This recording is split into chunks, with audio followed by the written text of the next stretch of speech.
Good Friday to you, peeps. See what I did there? Peeps as in the Easter candy peeps, and peeps as in the people, because it's a play on how the two words can have, or the word can have two different. You get it.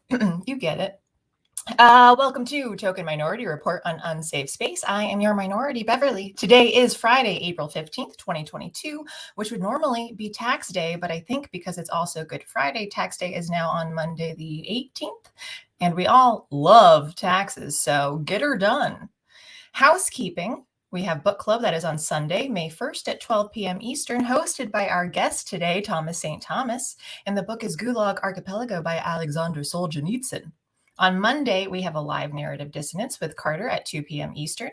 Wednesday, we'll have another Rebel Civics with Keith Bassett premiering at 12 p.m. Eastern, and then a live Dangerous Thoughts at 8 o'clock that night, again with Carter. So let's introduce today's guest, Thomas St. Thomas. He is a contributing writer to our Unsafe Space Substack, where he writes fabulous articles.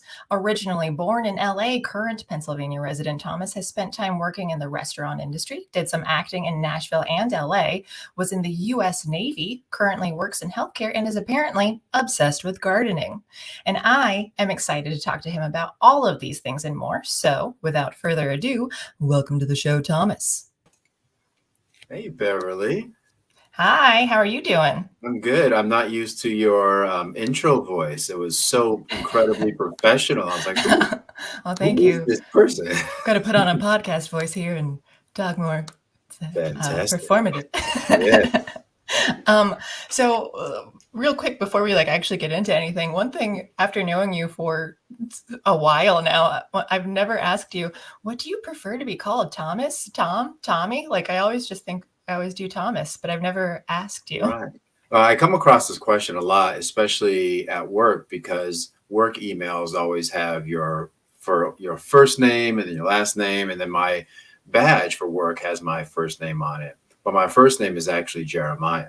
Right. I knew that. Yeah. My middle name is Thomas. So people always say, well, am I supposed to say Jeremiah or Thomas? And what's the deal? So my grandfather was Big Tommy and I was Little Tommy. So even in addition to that, my birth name was something different. So when I got to choose my name as a little kid, I chose Jeremiah, and then I got Thomas for my middle name because everybody already called me Little Tommy. So they let you choose your name? Yeah, kind of like choosing my gender, but okay. Okay. No, yes and no. It wasn't just like, oh, we're gonna let him choose his name, but I was named after my father, Gordon Ivor, and his brother, Harold Ivan St. Thomas. So it was Gordon Ivor, Harold Ivan St. Thomas. But my mom, after my dad threw a TV at her, decided to leave and didn't like me having his name. So when we had the opportunity to change it, we changed it. Well, why Jeremiah, though? I spent a lot of time in Vacation Bible School, so probably something to do with that. Okay. But I don't remember specifically. That's a good question. I should ask my grandmother why, because normally I would ask my mom, but my grandmother's the biblical scholar. Okay. Maybe, can I just say, it might have just been the bullfrog. Jeremiah was bullfrog. Bullfrog, yeah. Right, but we don't have frogs in LA, so. I just have a really important question. Was it a black and white television or a color television? Ooh. It was a black person throwing a color television at a white person. Oh. So there was black and white and color. It was a diverse experience. It was incredibly diverse, yes. Black and white. Wow. He was smashing the white supremacy. That's an interesting way to spin that. We call them televisions of color now, Thomas. Yeah, how dare you say color television? Yeah. What is that? Okay. Speaking of being colored and stuff, my question that I pose to everyone who's on the show now is, in what way are you a minority? And it can literally be anything you want to answer. Yeah, I was thinking about that earlier today when I was thinking, oh, I got to get ready for the Minority Report. And a lot of the writing I do, I tend to go through waves of thinking about one thing that leads to another, leads to another, leads to another. And the whole idea of being a minority is kind of weird in some sense, because if you say you're a minority, you have to start with the presumption that if it's an ethnic minority, you have to presume that there's some fundamental difference between people of different colors that you need to call out and make yourself a minority. But I would never want to utilize that as anything central to my identity. Right. Especially after I thought about this. So my dad's black, I'm half black, and then my wife is white. So my kids are pretty light, but my daughter has blonde hair, blue eyes, and pink skin. Wow. So the idea that I would have any tie to my ethnicity or be a minority when it's something that can be diluted into nothingness within 2 generations seems kind of silly. That's fair. So do you want to choose something else that has nothing to do with your skin color, like something about gardening, or like what's some? What do you mean, you people? What do you mean, you people? Huh? Sorry. No, that was beautiful. Who did that, Carter? That's the intern. I had the clip there. I couldn't help it. Yeah. Oh, you know what? I thought of one. A warrior in a garden. Okay, a warrior in a as garden. opposed to being a gardener in a war. Pretty good. Oh, okay. Yeah, do you do a lot of weeding and stuff too when you're having to figure out, because I can never recognize, I'm like, which one is the plant that I want to keep and which one is the thing that I'm supposed to not have. So it depends. So I mean, I've got a regular yard, so we got a pretty good sized yard, especially coming from Los Angeles where we had almost nothing. But I do a lot of weeding throughout the yard because we've got flower beds with mulch and brush and lawn, et cetera. So there's tons of weeds that I'm always pulling. And my daughter sometimes would help me with it because it's really easy to pull weeds out of mulch because it's so loose. The problem with what you said, it's hard to tell the difference. As I was planting last year, she saw things sprouting out from my garden boxes and started pulling out what were actually cucumbers. So yeah, I do some weeding in the garden, but this time it's different because all I had before were little garden boxes on my deck. So I had 3 of them, which still, I got a lot of stuff out of them. But I actually built an 8x24 fenced in area where I actually have I use cattle panel for garden hoops, and I've got 4 different lines of beds that I just started planting today. I'm not sure. Like we did like raised garden beds last year because we didn't know, we have like a lot of clay and we didn't know if things would grow or not. So we tried it, but then I love carrots, and we tried carrots and we were told that they're going to be like short and fat, and they definitely were just in the raised, but they grew. And so we were excited to have some of the stuff actually grow. Like we had the summer squash that I think we're also just cucumber and stuff. And but I think this year we're trying to just actually like plant in the ground and see what happens. And my dad got 3 tractors, so from like the 1940s. They're just old tractors, and so he's storing 2 of them here. One is at his place because he just lives through the woods. But so he's like tilling the land and stuff too, and so we're just slowly trying to figure out what to do with everything. But we also have a bunch of rabbits that we need to get rid of.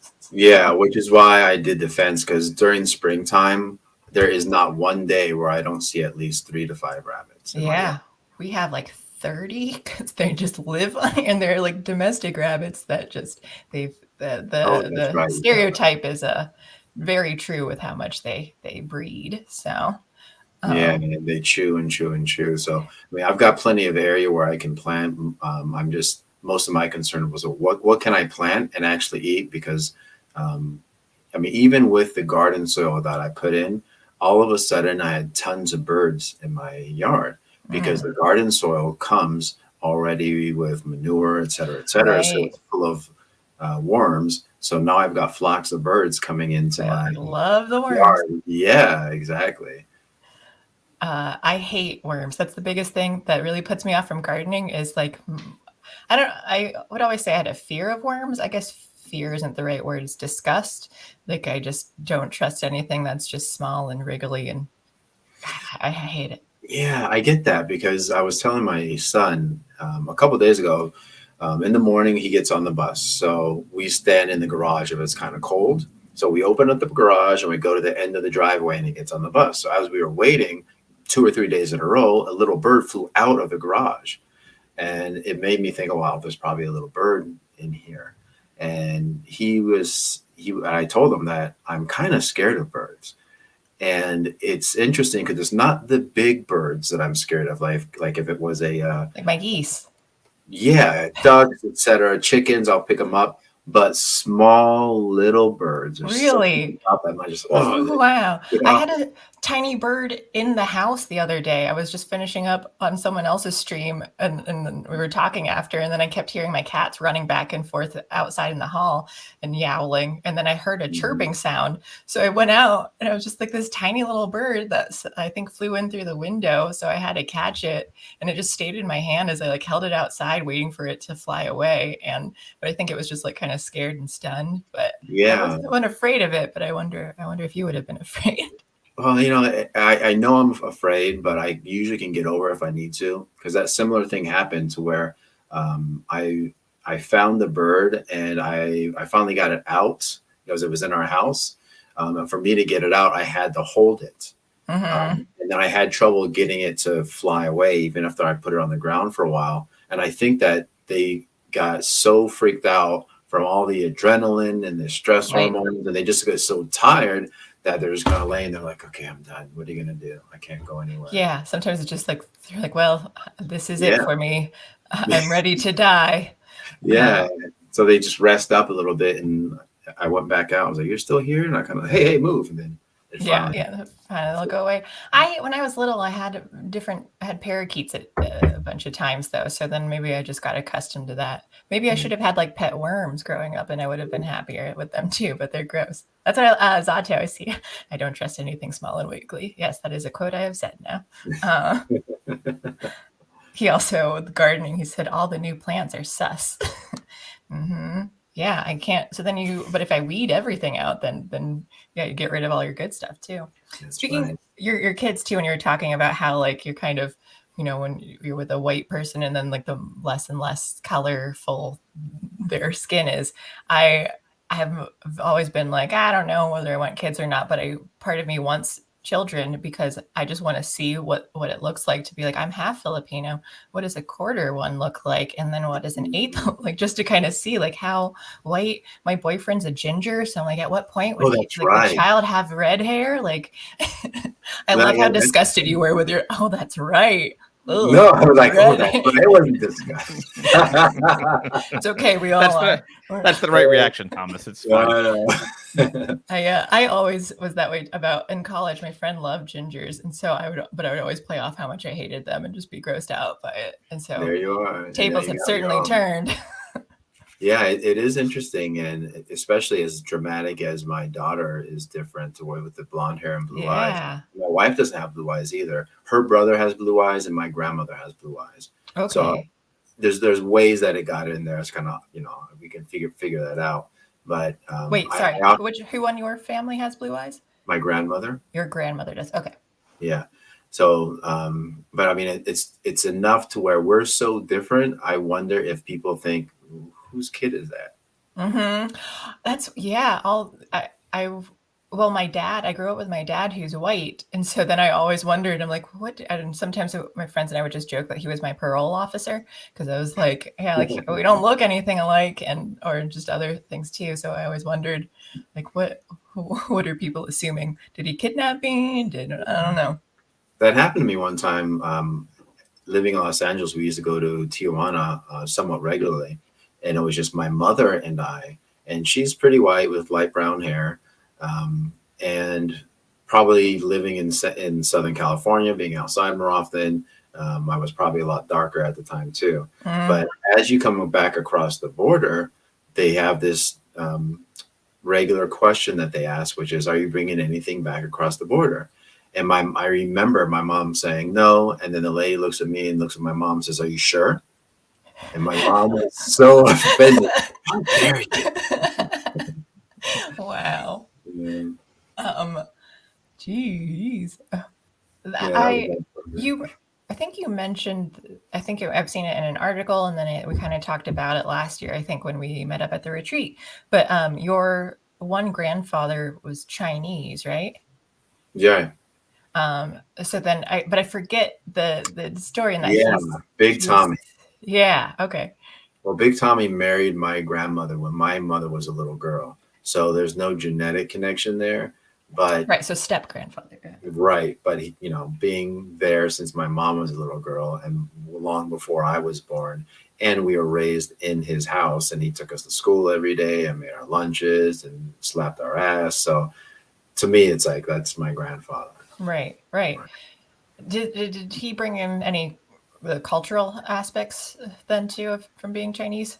Somewhat. I mean, he grew up with his Chinese family, but his name in Chinese means first son born in America. So he was, a natural born citizen. But, he spoke Chinese. We went to all of the banquets, which were all at Chinese restaurants with Chinese family and Chinese food. And we spent time in Chinatown. So a little bit, yeah, but he was much more LA than he was Chinese. Okay, yeah, that's fair. It's interesting. I mean, just because I know that you're on the like unwoke side of things, that like, hey, you actually have the diversity that the left always wants, but then you're like, it's not a big deal though, because it's just like I think that's why, in some yeah, sense. yeah. When you're living it, and they're always telling you, like, shoving it in your face with all that stuff though, but you're just like, no, like we're Americans, we're living our lives normally, like it doesn't play a part in this. Yeah, because I mean, I lived in a house with my white mother, my white grandmother, my brother and I have both the same parents. My Chinese grandfather, my grandmother's best friend was white, and she was married to a black guy who had mixed kids. My mom remarried when I was in fourth grade, and he's from Iran. So I had that whole side of the family too. My brother eventually had kids. The first two were, the mom was black and Thai, and the other one, the mother was Mexican. So all these admixtures of things and people that are actually genetically connected to me, I've never identified my tribal in-group based on color. And I think that is part of why I don't get like sometimes people say, I remember there was a discussion with Jordan Peterson. He has been going through this with a few different people. One of them was John McWhorter, where he says, are all white people racist? Yes and no. Everybody has an in-group, so there is a tendency for us to identify outsiders. And the interesting thing about that for me is that my identification of an in-group has never been based on an ethnicity, because I wasn't raised in a family, which was my in-group, that had any ethnic ties to each other. They were very thin and, Right. No, that makes a lot of sense. And because anytime that you have, there's going to be any sort of tribalism, like in a very small sense, like your group that you grew up with or family or whatever though too. Like I was mostly with white people though. And so it's like, we never thought about race and stuff. Like in my high school, my graduating class, there were like a few of us that were Puerto Rican and some black. I think a lot of us were like half something or another. So we're all like mixed kids, but race never mattered. It just didn't come up, and it wasn't a concern, and we didn't talk about it. So I can't imagine what it's like now when they're like trying to literally segregate you by color and caring about these things, because it was just like nothing that anyone ever thought about. Or if we did, they would be jokes about it. There, I wonder if YouTube will let me say this word, but that we were reading in English class once. It was the Niggard, the Niggard. So it's not. I forget what it means, but it's not like in the racist sense. I forget. It means the definition. parsimonious. That's right. Yeah. So the English teacher read it, and he paused, and he's like, "Now that's not what." And then the two black kids in our class like stood up and like surrounded him on either side, and they're jokingly, they were like, "What did you just say?" But like, it was just it was playful. So, and he was just this like small white nerdy teacher too, though. So then they're like trying to go up at him. But then that was the only time like we were able to make jokes about these things. My white friends made fun of me, or like they made jokes about me being the token minority friend and all the time. And that was just kind of what we did, but it wasn't like serious. So when I moved to Chicago and then started seeing people like talking more about, like caring more about this, it was really weird for me. I remember talking to one guy. He was asking about, he was black, and he was asking about like my improv team, and I think he asked like what other like colors the people were, and they were all white people in my team, and I chose them all. They're all white guys because I just happened to think they were funny, and we got along well, like we had the same type of humor. But I wasn't picking based on like, you're a woman, you're this color, like we're gonna have all this. So I agree that it's just never been something that like I ever thought about. Yeah, and it's interesting that it's hard to sometimes explain what the specific difference is, because it's not that people didn't know or people didn't notice that you had a different ethnicity or a different color. It was more like it didn't matter as much as we tend to make it matter today. It was more like, oh yeah, I'm going to make fun of you because you're a blonde and blondes are dumb and gingers have no soul. So ha ha ha. Anyway, let's move on with the day, because it was much more like that. Because I mean, like I remember some of my nicknames. One of my best friends in junior high school, where at the time I was the only non-white, non-Asian kid there. In 7th and then 8th grade, except for my little brother when he was in 7th and I was in 8th. And except for this friend I'm talking about, who's from El Salvador, he used to call me Tommy St. Tommy, the caramel brother. Or all the white kids would call me Tommy the rapper, because that was a time period when hip hop was first starting to come out, and that's all I listened to. So there was an acknowledgement that there was something different, and there were some jokes about it, but it was never mean-spirited. It was never something that put me on the outside of any social group because of it. It was just, it's there. Yeah, that's kind of funny. And I think especially with boys, if you can't take a poke every now and then, it's kind of like a testing ground to it, because if you can't take that, then we can't depend on you for much more than that. So you're not going to be part of our group. Also, my friends, like we weren't girly though either. So like they were all female friends, but we were mean to each other too. And nicknames, Carter knows some of the nicknames that my friend said, because he hasn't used it in a while, but my nicknames as the token minority, like Asia was a big one that we went, and I embraced it too. Like we would have like gym t-shirts that we made our own like gym class names, and mine was Asian Invasion, and so I used that. But so that was like a nickname, but they also just called me China, and my favorite one was Darky. It was the name that they used, which is what Carter has called me off air at different points. Yeah, but only in jest.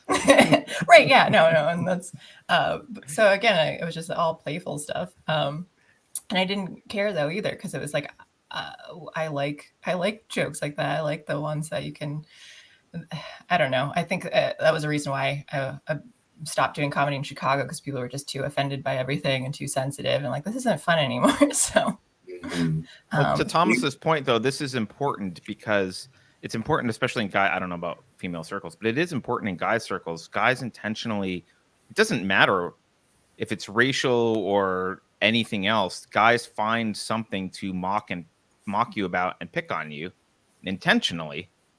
And that's part of like the hazing. That's part of the hazing process for being in any part of group of guys. Like, so if it wasn't hip hop, it had been something else, right? So, oh yeah, they just pick on whatever it is they think will kind of work, and it is a test to see, because no one wants to hang around. Guys don't want to hang around with a bunch of thin-skinned snowflakes generally. So I don't either. They want someone who's like, yeah, and then they dish it back and like, okay, he's cool now, right? Yeah, it's almost as if, I think on the extreme level, it's, well, if you can't compose yourself when I'm making fun of this, then what good are you in a firefight? Can you handle something? Yeah. Worse. Yeah. No, that's a good point. And I just generally, when I meet anyone, like, it doesn't matter, boy, girl, or in between. But it's just like, if I can, there's sometimes like you kind of have to size up people quickly though too. And there are people who I've met where I'm like, oh, I can tell, like, I have to be careful with you, like, or like that we're just going to be like, that's pleasantries only. But like, you can't handle it. Like, we're not going to be, if there's a chance of getting closer to someone, it's because like we're going to mock each other. And if you don't, then you just know that like, this is going to be kind of a more shallow relationship. And not that that's always, but like, sometimes there are just people that you don't talk to as much. But like, there are people who are like, oh, I talk to you a lot, but it's definitely just on a more casual level. Yeah. I had that specific experience a couple of days ago. I took Lincoln, my son, to get his haircut. And I was checking him in, but he was sitting down. I'm at the register. And the lady said, oh, okay, is this for Lincoln? I said, yeah, it's for Lincoln. I'm not getting anything done today. She goes, oh, yeah, that's right. We don't do shine jobs. And I thought, that's a lady that I'd get along with. Yeah. I love it. Well, speaking of jokes and stuff and fun, we need to catch up on a couple of games here. So do you have your 2 truths and a lie? Yeah, you already named one of my truths. Oh no, I don't. That's what I do for not reading it. So, well, if you want to do a different truth, because you could change it up if you have something else that's true, because I won't remember. And like I said, I didn't read what you had. Posted before. It'll be a truth and a lie then. Do you want to just, like, do you have nothing else that's true about you? You can throw anything. There's nothing else. Those are the 3 things you need to know. Well, I guess if you want to just use the same one, we can eliminate, and we'll technically be okay. Or maybe I lied. Maybe everything you've heard until now was that's right. A lie. So all right, I'll say 1 truth, 2 truths and 1 lie. Okay. Number 1, I've never tested positive for COVID. Number 2, I've never gone skydiving. Number 3, I drive a minivan. All right. I've never. So hold on. No COVID. For COVID. No skydiving. I'm asking chat. Skydiving, and you drive a minivan. Okay. While he asks chat, I'm going to say Zato says Beverly must really love me then, based on her level of mockage. That's true. I pick on Zato a lot, but I know he can take it. So. Yeah. Okay, I have to think. What is William Brown thinks skydiving is the lie. And that you've never. You look like a skydiver. We're not officially answering. I'm just reading chat. What does that mean? You look like. I think I know. I know. I don't know. You look like someone who. Like you look like you've come across as like I'm a dad, but then I also do like really really exciting stuff and then. But he was in the military too. So I know. He had an opportunity to skydive that not everyone in the military gets. But you're also tough enough to have sky. I'm terrified. I would never go skydiving. My one brother did, and I want to go paragliding. I'd do something like that. But when you're just falling, I'm not interested. I have such a terrifying fear of heights. They all seem plausible, says Atya. I think so too. All right, you've never tested positive. He totally drives a minivan. I know, right? You drive a minivan and you've never gone skydiving. I think the lie is you have tested. I think it's the COVID is the lie. So you think chat says skydiving's the lie. It could be. COVID's the lie. So Beverly, what is your final answer? Oh. So I think chat says skydive is the lie. I'm really terrible at these, but which is good for you though, because then you get points for beating me. So I'll say that I think COVID is the lie, that you have tested positive. So I think you have tested positive for COVID at some point. I think you have gone skydiving, and I think you drive a minivan. Those are what I believe about you. I have gone skydiving. Okay, and you had said you had never gone skydive. Right. Oh wait. So I said the lie is that you didn't. Oh, then I did it backwards. It's okay though. So yeah, I did it backwards too. Yeah, that's what I was confused about. No skydiving is the lie. Yeah. Okay, that makes sense. I said the thing wrong. I did believe you went skydiving, but I did say COVID. So you get the points anyway, though. So you win 5 points for wording it confusingly that I didn't know how to answer this question. I should have put. I wrote them out thinking we would put them up or something. I think that would. I put them up and it still didn't help me. I read them and still was like, no skydiving. Obviously, he's been skydiving and then voted for COVID. I don't know. Right? Yeah. So. Yeah, and I wanted to be specific. I was like, I've never tested positive for COVID, but I've never tested myself for COVID. So Tommy the skydiver, and Tommy the minivan driver. Yeah. He's got kids. You have to. Yeah, I mean. I know, that's what I was thinking. Like, that's why I was just like, yeah, you definitely have. But skydiving, tell me about that. What was the context? That was actually just with some friends. That was before I was ever in the military. Okay. And, they were going, so I was like, all right, I'll go too. And it was tandem the first time, and that was my only time. And you go up in the little plane, and then they give you all the instructions. It's quite a little process. I'm scared just thinking about it. Yeah, and like, making me nervous. I didn't really feel too much leading up to it, but the thing that I remember the most was, so he's strapped to my back, and there's somebody in front of us who jumps out the plane. And then there was something in my mind when I saw them jump out the plane. Usually emotions are simply emotions, but I almost literally heard somebody in my head say, "Hey, that's not a good thing. That's not supposed to happen." It was weird. I've never had that experience before or since. It was more like a very well articulated voice saying, that's not what you're supposed to do. Millions of years of evolution went, no. Yeah. Why do And that's all it came up to. Wow. But then I just he starts moving you forward because he's strapped to you, and he says, okay, 1, 2, 3. And then once you pop out, you're supposed to actually spread out like this. Okay. And you get that falling feeling, but it dissipates quickly, and then you don't feel anything but wind, and it's really loud. So the falling feel, it dissipates. So it just feels like you're floating. You hit terminal velocity, and then you're.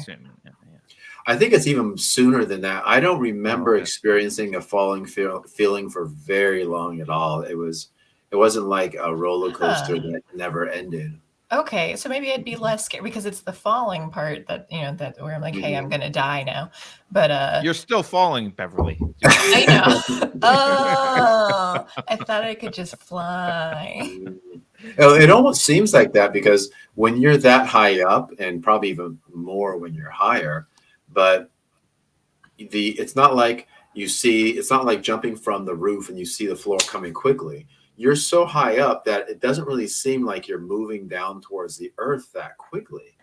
So it's not like the earth is rushing at you like, oh my God. Right. It's just like you're just looking at the view. Huh.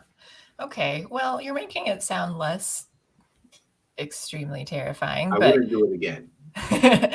Okay. Well then, now I'm feeling mixed signals a little bit about the description and then. Well, for a couple reasons. One of the things I noticed is that when we landed, a lot of my friends talked about it as if they had an emotional religious revelation and they were on a high. When I landed, we land on your feet. I immediately felt like I would just reset. I turned around, I said, thank you. And I moved on. I had no residual emotional reaction to it whatsoever. So part of it is like, I don't know that I would ever want to do that again because I didn't really get much out of it. And now I have responsibilities because I have a wife and a child, and the risk, it would be a whole lot of risk for almost no reward. Right. Yeah. Okay. Well, so you ever do paragliding? What's the other one that's like paragliding? The hang gliding. Right. Those are both things that because that feels more like flying than just falling. So I'm more interested in that. Yeah. And I mean, like, despite being afraid of heights, like I love roller coasters. I do love Me too. all of those. There's one ride, I think it was at Geauga Lake in Ohio. It used to be like a Six Flags or something. And it was called the Dominator. That used to be the Batman ride. I remember this. And and we went on it. I think it was my birthday or something. And my friends and I went on it a bunch of times. But there was one loop on there that every time that I went in it, I blacked out for like a split second, where I just like definitely everything. I've never had that experience before outside of that. But it was just like this quick thing. We're like, nope. Still going to keep doing it. We were sitting in the front row and it was so much fun. But I don't know, like something about that. Cause it's like, if I'm going to die, at least I'm dying in like this fat, like 90 miles an hour on a loop, just going to burst into flames. Like, at least it was kind of fun while it happened. But yeah, I would, if I had, sometimes we talk about how would you want to go out? I was like, yeah, roller coaster. I always think I'd want to go out like in a massive gunfire or something like that. A roller coaster, I'd be like, oh, that would suck. Oh, you went upside down and fell off. And then you just, yeah. No, that's fair too, though. Like, you want something that's going to be a cool death. Yeah, dramatic. How would I want to? Gunfire. Heroic. So you're like the blue suicide is what you're going for. Oh.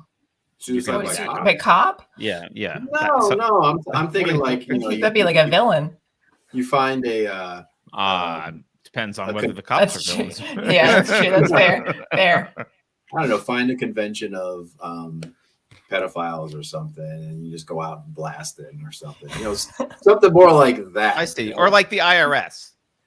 Oh yeah, there you go. Same just as an example, I'm just throwing it out there. Hypothetically, if one were to do that. Yeah. Okay. Well, let me think about this by the end of the episode. I'll have to think about what my choice of death would be. In the meantime, I wanted to talk to you about you, since you were born in LA and then you lived there. You was near Dodger Stadium, right? And then you moved to Nashville when you followed your parents. I was trying to do that math, I think, because you just gave years, but you were like 18 to like 24 or something when you moved to Nashville. Yeah. So I was 17 when they moved. I finished my senior year of high school outside of Los Angeles, and then I moved to Nashville after graduation. So I was there from 18 to 24. And you were acting when you moved over to Nashville. Yeah, I was waiting tables, and it was funny. It was like a microcosm of the stereotypical Los Angeles experience, where I'm in Nashville. I'm waiting tables, and I waited on this lady was an agent, and she said, "Oh, we should try this out." Oh, yeah. So I did some of that work. I did a few commercials. A lot of it was industrial stuff. Like if you go to Red Lobster and you have the training videos, they have people in the training videos. We would do a lot of stuff like that too. And then you already had experience working at a restaurant, so then they're like, hey, this is fitting. Right. Perfect. Exactly. Hi, John Delarose in chat. He says hello from a beach in Orange County. Lucky you. No kidding. Fancy clean beaches down there. So when you got into acting, so you were doing like kind of those ads and commercials and things though, but you mentioned to me too in your bio that like you weren't that into it, but you continued to do it for a while because you went back to LA, right? And then you pursued it more. Well, I think I realized I wasn't that into it when I went to LA, because when I was in Nashville, it was pretty steady work, and it was really financially helpful, and I had a lot of fun doing it. So I started taking acting classes. And then I decided, well, if I'm going to do anything, I probably should go back to Los Angeles. And it was an easier move for me because it was where I'm from. I had family I can stay with. And then, you know, it wasn't like going to a totally strange place. Right. So I started to do that process where I would get with an agency and talk to them. And I was told to do a bunch of things. And here's where you go take classes. But the thing about it was acting in Los Angeles, from my experience, was very much a lifestyle in the sense it's very competitive, I imagine. Yeah, and it's socially competitive to where you need to be out at night, you need to be going to the right parties, going to the right spots, and how do you get in? And you know, eventually I was able to figure that out, but at the time I was starting to get into personal training, and I was up early in the morning, and I just not only did it conflict with how I enjoyed living, which was up early in the morning, but I didn't like the social politics. I would say maybe I wouldn't say I didn't like. It was more that I just wasn't interested. Like it was like, okay, meet this person and meet this person. I was like, I don't feel like doing that. I don't feel like meeting these people. I know that life. There's nothing wrong with them specifically. It was kind of like, I mean, if that's part of the job, I had no drive to do all of that. And it eventually I just faded away and finished college and was personal training and kept doing that. Yeah, it's a lot. I mean, you really have to sell yourself and not just like in the performing part, but just to get yourself out there. And the same thing, like I said, I was in Chicago and even the improviser, like you kind of want to hang out with people to get to know them more, and then you get to work on different projects or work on whatever. Like it's just kind of it's always the who you know in any of the entertainment industry. But I'm so antisocial, and I'm a hermit, and I'd rather I just want to hang out at home. I don't want to have to do all this. Like going out is work and money, and then having to socialize. So it was hard to keep up with that kind of thing a lot too. So yeah, no, I definitely agree with you. When you said you were in the restaurant industry too, it was mainly just serving. Is that what you had done? Or did you get into anything more? I started busting tables and then serving. Most of it was serving tables. I did bartend as well, probably 2 out of the 7 years. But it was restaurant bartending. It wasn't like club bartending. Oh, okay. And then washing dishes too. I could see you also strike me as someone who could be a bartender at like a very casual bar where people go in, like a Cheers kind of bar where people come in and talk to you about their problems because you seem like a good listener, and then you give them life advice. So you should consider a career change because I think you'd do really well in that. I think the funny thing is, out of all the things that I've done, waiting tables in the restaurant industry brings me the most good memories. Wow, we had vastly different experiences in serving. I had so much fun. Well, I mean, there was one restaurant. So in Nashville, I worked at a restaurant called the Ultraviolet Diner for 1 year. They shut down, and two of us from that restaurant, myself and my friend Glenn, were picked to be recommended to a different restaurant. It's called the Green Hills Grill in Green Hills, Nashville. And I was there for 5 years. So, and during that 5 years, it was where I was working. I met my best friend, Philip. We became roommates. His sister worked there. Her husband worked there. His mom worked there. She married one of the guys who worked in the kitchen. So it wasn't just like some, Red Lobster or someplace where it's a bunch of people coming in and out. It was like going to work with family members all the time. And even today, some of the people that I worked with there that were there when I started in 1993 are there today. Wow. Wow. And hostess, I know a couple of servers that are still there.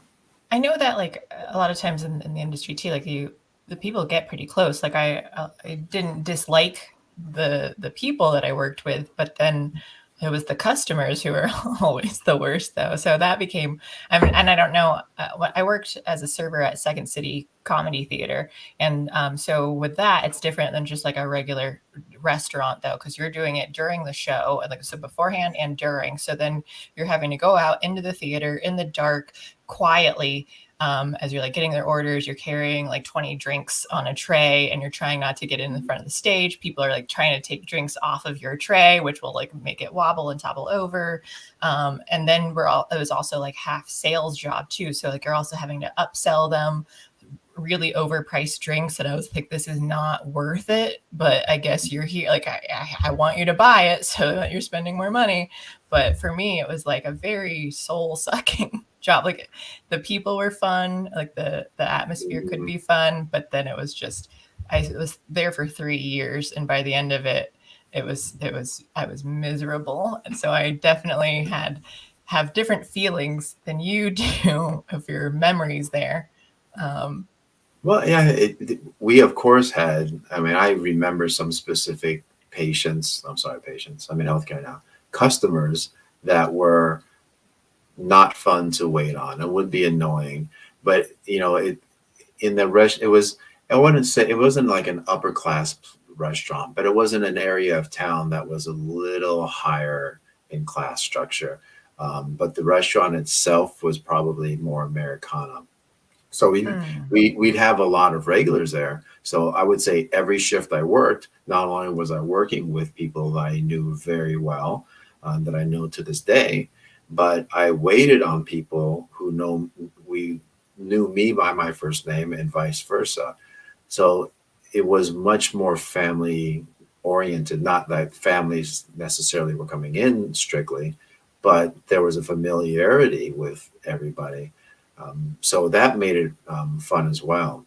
But of course, it was also stressful. And another interesting thing is, even after 2 deployments to Afghanistan, my nightmares are always around waiting tables. Yes. If you ever have any dreams about Afghanistan, it's always wow.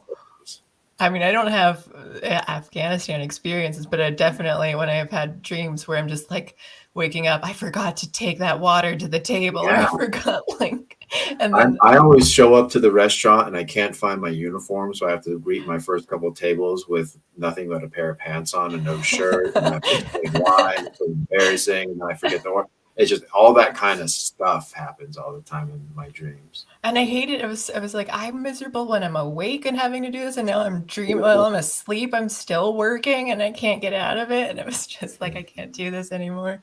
With the sales job, I know that part of it, we had to upsell. So it was like, when I first started, you start at the very bottom, and then they like rank you and stuff, like with your sales and all that. And so by midway, I was able to make it to top server. And so I was like, okay, I can do this. But then so it was like 1.5 years in, and I was there for a while, but then it ended up like, this is too soul sucking and I hate it. And by the time that I left, I was like back down at the bottom too, because I was just like, I don't care anymore. I can't be here. But trying to get people to order Grey Goose instead of Well vodka. Yep. Yeah, Grey Goose. Tito's, but yeah, I don't know. I never even said well, because it was just like, yeah, you don't want to say that. They're like, they can ask for well, but then like you don't advertise that. That's the thing that you've got though. Okay. Well, let's get out of my terrible memories of serving, and I want to do a would you rather game. Uh-oh. Let me see. I don't even remember what I have here. Okay. I've got 3 questions, and specifically about you, because you're now in Eastern Pennsylvania while I'm in Western Pennsylvania, but I think the climate is rather similar. So despite the actual setting of Pennsylvania and LA, with like the people and whatever, would you rather live with the weather/climate of Pennsylvania or the weather of LA? And I'm saying that as like, Pennsylvania has the humid continental. So we've got the 4 seasons. Right. And then LA is, I assume, just always sunny, which can be perfect, but does that get boring? So I was just wondering, like, which would you rather pick? Even though I do appreciate the seasons and the snow, and your location is much more about people than anything else. If it was weather only, I would choose LA. Really? Even more specifically, I choose San Diego, because when I moved to moved out here, I was in San Diego, and that was even better.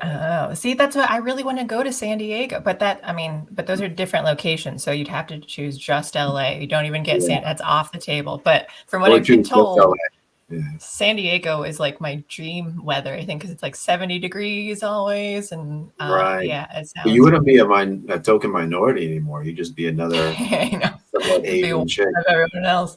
And especially, I know especially being in San Diego because the Navy is so huge there. Do you know about Filipinos in the Navy? Not a ton. What about what do they do? It is a big. It's part of the Navy is that Filipinos outweigh their. How would you say this? There's more Filipinos in the Navy proportionally than there are in the population of the United States. So it tends to be a profession that a lot of Filipinos go into. Wow. Yeah. In the Navy? So, right. So as being in the Navy, I had a lot of, and still do have a lot of Filipino friends. A lot of the social activities involve Filipino food. And there's even this thing called the mafia, where within the Navy, if you're Filipino, they say there's a lot of nepotism where they're really looking out for each other and things like that. I don't think that's necessarily true. I think it's just a colloquialism for a lot of people that happen to have things in common, helping each other out sometimes maybe. But it's, being in the Navy, there's a lot of Filipinos, and the Navy is huge in San Diego. So the amount of Filipinos in San Diego. Oh, okay. So why would Filipinos want to be? Is it because it's an island country, so they're just used to the water? Is that why they would join the Navy? I really don't know. That's a good question. It might be one of those things like, why do like sometimes when you have immigrants, why like in Los Angeles we had Glendale, which has the largest population of Armenians outside of Armenia. But why Glendale? I don't know. Maybe a couple move there, and then your friends or family, and then you communicate back, and then more and more and more. So they're kind of that just happens. So it might be that a couple people join the Navy.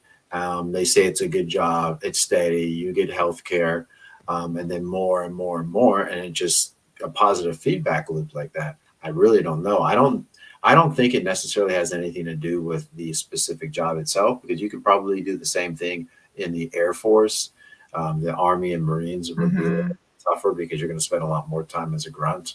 But yeah, okay, that's fair. I'm just curious about the when you choices. said Glendale, I thought you were going to say Scientologists. Right. What do you know? Maybe so what do you know about Scientology and Glendale? What do you know? They have a. Why are you connected with the church? Yeah, I'm gonna be off. What do you know about the secret rituals? I've been in the secret rituals. Yeah, there's I'm serious. Have you really? Tell us about the secret rituals. Oh my God. My parents are Scientologists. Oh, okay. Well, isn't there a lot of Scientology in Glendale? Because there's a lot of property. There's a church in Glendale. There's like a lot of I know a lot of business owners in Glendale who were Scientologists for some reason. I don't know why, but it seems to be a mecca of Scientology. That might be true, but I never thought of it as a mecca of Scientology. Although I know that there is Scientology in Glendale. I remember seeing it there. But there's also the big center that I know of is actually in Hollywood. Oh. Yeah. So I actually, as a kid, through like elementary school, I actually took Scientology courses because my parents wanted me to take them. So I've been on the inside. I've done some of the courses. So I'm somewhat familiar with it, but not to that level. I really Please don't know. divulge all the secrets now. Well, like one of them, it was, especially now, I did my undergrad in physiology, and I'm pretty familiar with public health and the body, et cetera, et cetera.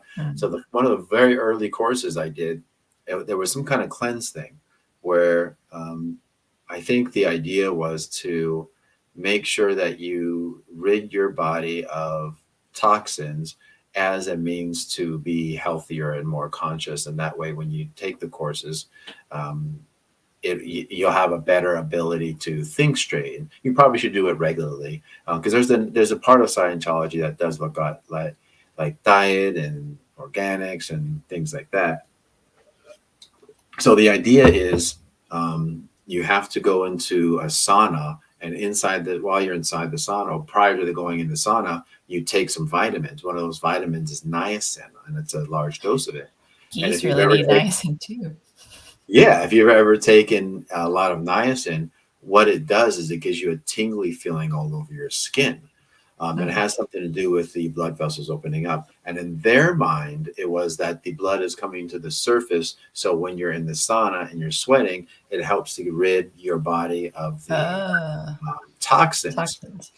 Right. But I mean, I have a liver and it functions. So the idea of a cleanse. And so, I mean, looking back now, and I don't know if my parents still do that portion of it, or if they even realize how, I mean, cleanses in general aren't a real thing. So I don't know if they really are still into that portion of it. But I mean, if you have to start, it's almost like I think Carter would appreciate this. If you start with a fundamental untruth, nothing that you do based on that fundamental untruth, right? If that's the seed, your tree is going to be. Yes. I do that applies, to so many things. Well, because there are a lot of people who focus on deductive logic but they don't question where they get the premises. So they just start with some arbitrary premises, and then they're really good at applying logic deductively to those premises. And it's like, well, you're not. It doesn't mean you're logical. It doesn't mean you're on the mark at all. Where the hell did you get your premises? You have to start with induction. So Exactly. Sorry, I didn't mean to move the conversation in the philosophical direction. Go back to frivolity.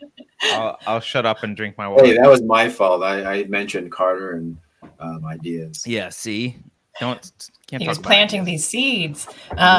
Well, I guess going back to the food, since you have a lot of Filipino friends, what are your favorite? I see Chris Scarsi's talking about stuff too, though. Like you mentioned lumpia and all that. So, like, do you have?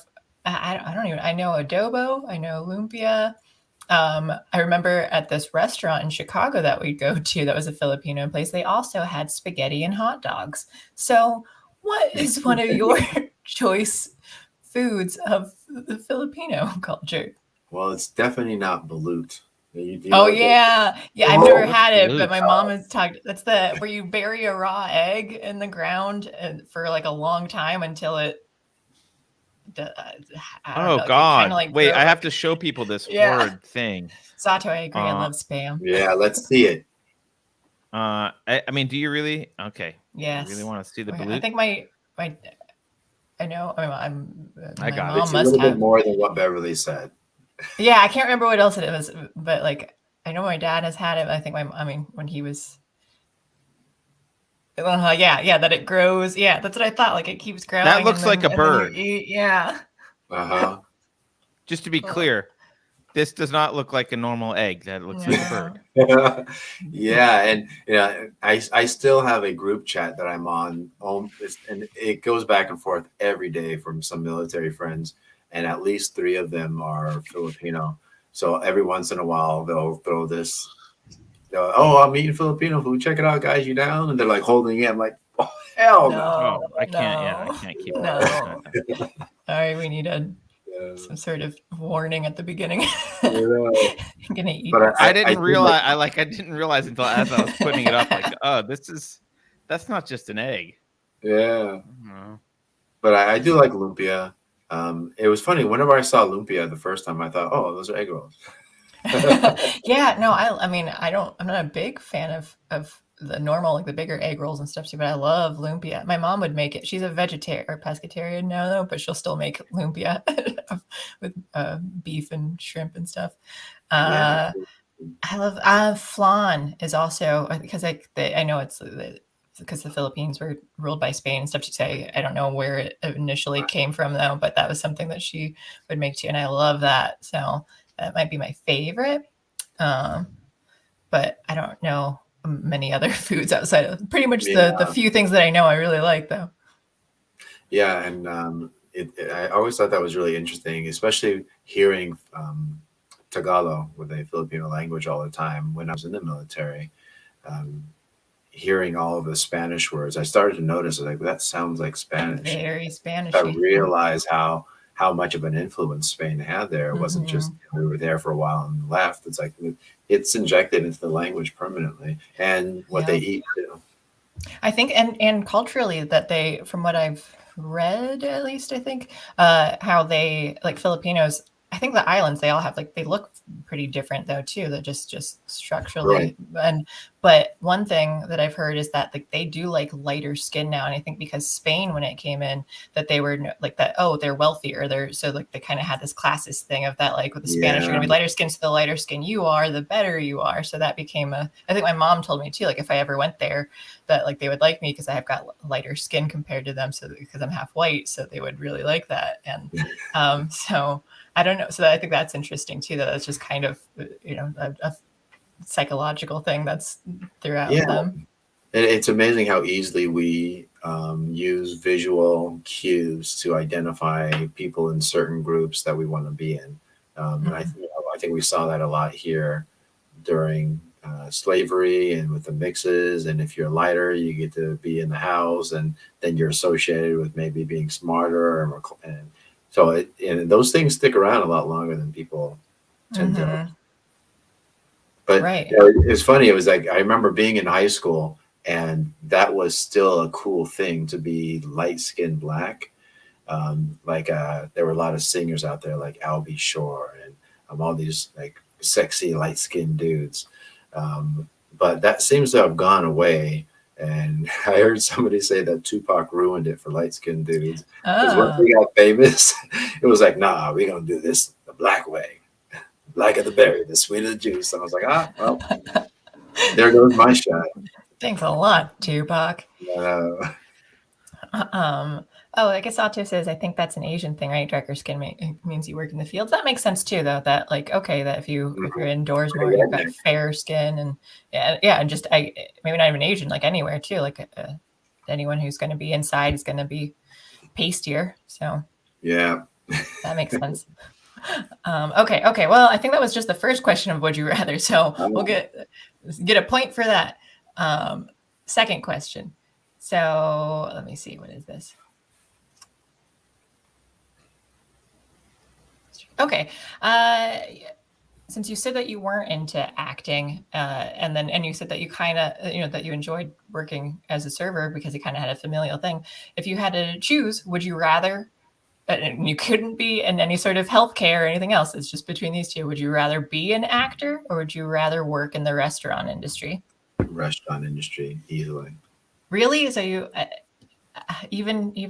I guess I just hate it so much that like I'd rather act. But is that because you're thinking of like, oh, if you can go back to like the familial ties for it, or just that the actual work itself you enjoyed more than the work of acting? Yeah, the work itself. I remember thinking, like, as I'm waiting tables, it was like a game to where the more I was given, the more I wanted, to where the more complicated it was, the more it was fun to be able to, I got it. I got have it, that challenge. And it was like going through processes constantly. And it was a lot of fun. And you got to interact with people who, even though you have some people that suck, you get to interact with a lot of different people. And my work now, this is essentially my office. I work from home, and I do travel a bit. And late last year, they needed help at one of the clinics. So I was actually working as somebody in the clinic who was registering patients. And I noticed how much I enjoyed that interaction with people. And I had so much fun. That's how you interact with people. I'm talking to you now. Yeah. So I had a lot of fun doing that. And I think I'm good at it. And I think that's partly why I like doing it. I could spot people who are coming towards me who are already complaining about things. For example, I had this guy who was coming in. he was in line. I can hear him complaining about something. I was thinking, this guy's he wants to, yell at somebody. But before he was able to say anything, I saw that his hat was, I can't remember if it was Navy veteran or what. I said, "Oh, you're a veteran?" I asked him a couple questions, and I said, "Oh yeah, me too. I did this, that, and the other," and completely flipped it to where we're having a good time. And I found that I'm very good at doing that kind of stuff. So you can de-escalate and relate. Yeah, exactly. And I just have fun doing it. So I think I would enjoy waiting tables more. The acting was a lot of sitting around waiting to go on camera. And I wouldn't complain about it, because those days I would have to be there early usually, and they would feed you all day, and I just sit there and eat and snack, and then you'd work this much, maybe 10% of the 6 hours you would actually be on camera working. And then I'd say 30% maybe you're waiting for them, like you're like on the set waiting for them to adjust everything and get everything aligned. Takes forever. Yeah. So, I mean, you're not really doing anything. So, I mean, there's probably aspects I would enjoy, because I can probably sit there and read a book or whatever. But, the work itself, I didn't enjoy the acting. Maybe if you were more involved in the other aspects of filmmaking, though, too, that might be like if you're busier or something, or had that rather than just waiting around. Because if you like the challenges of like, the serving and all of that, then yeah, you'd probably like, how do I like lighting?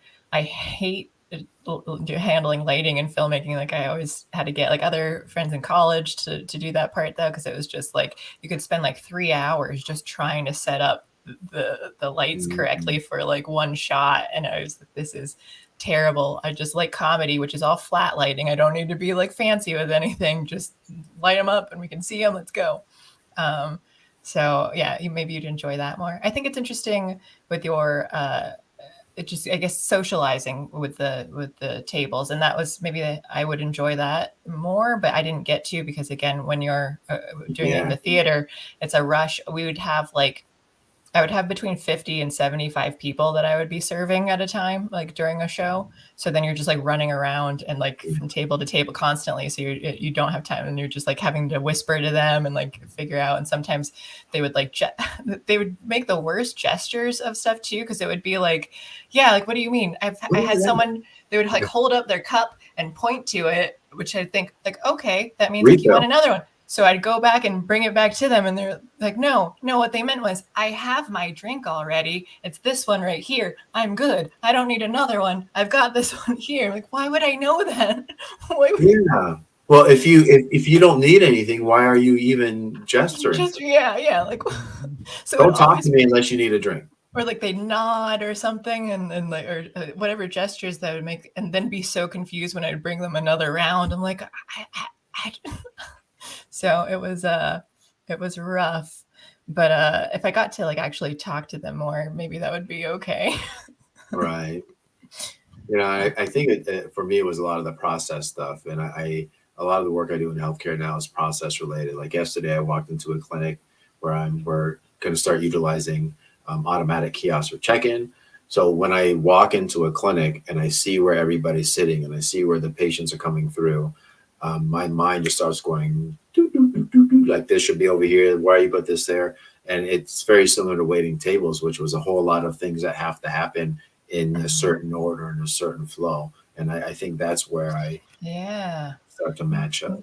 Do you remember faces well? Like when you were, because my biggest problem, I think, is if people were like moving around or something on a table, I wouldn't remember like who got what. I knew based on the position of where they were seated on the table. So I was just like, this drink went here, this drink went here. And I would not remember who was who. Like they would look at me as if I could recognize them. I'm like, I only know you got the vodka soda. Like that is what you are in my brain. Like, So I think I remember faces, but like you said, when I waited tables, what I would do is I'd start from the first person on my left.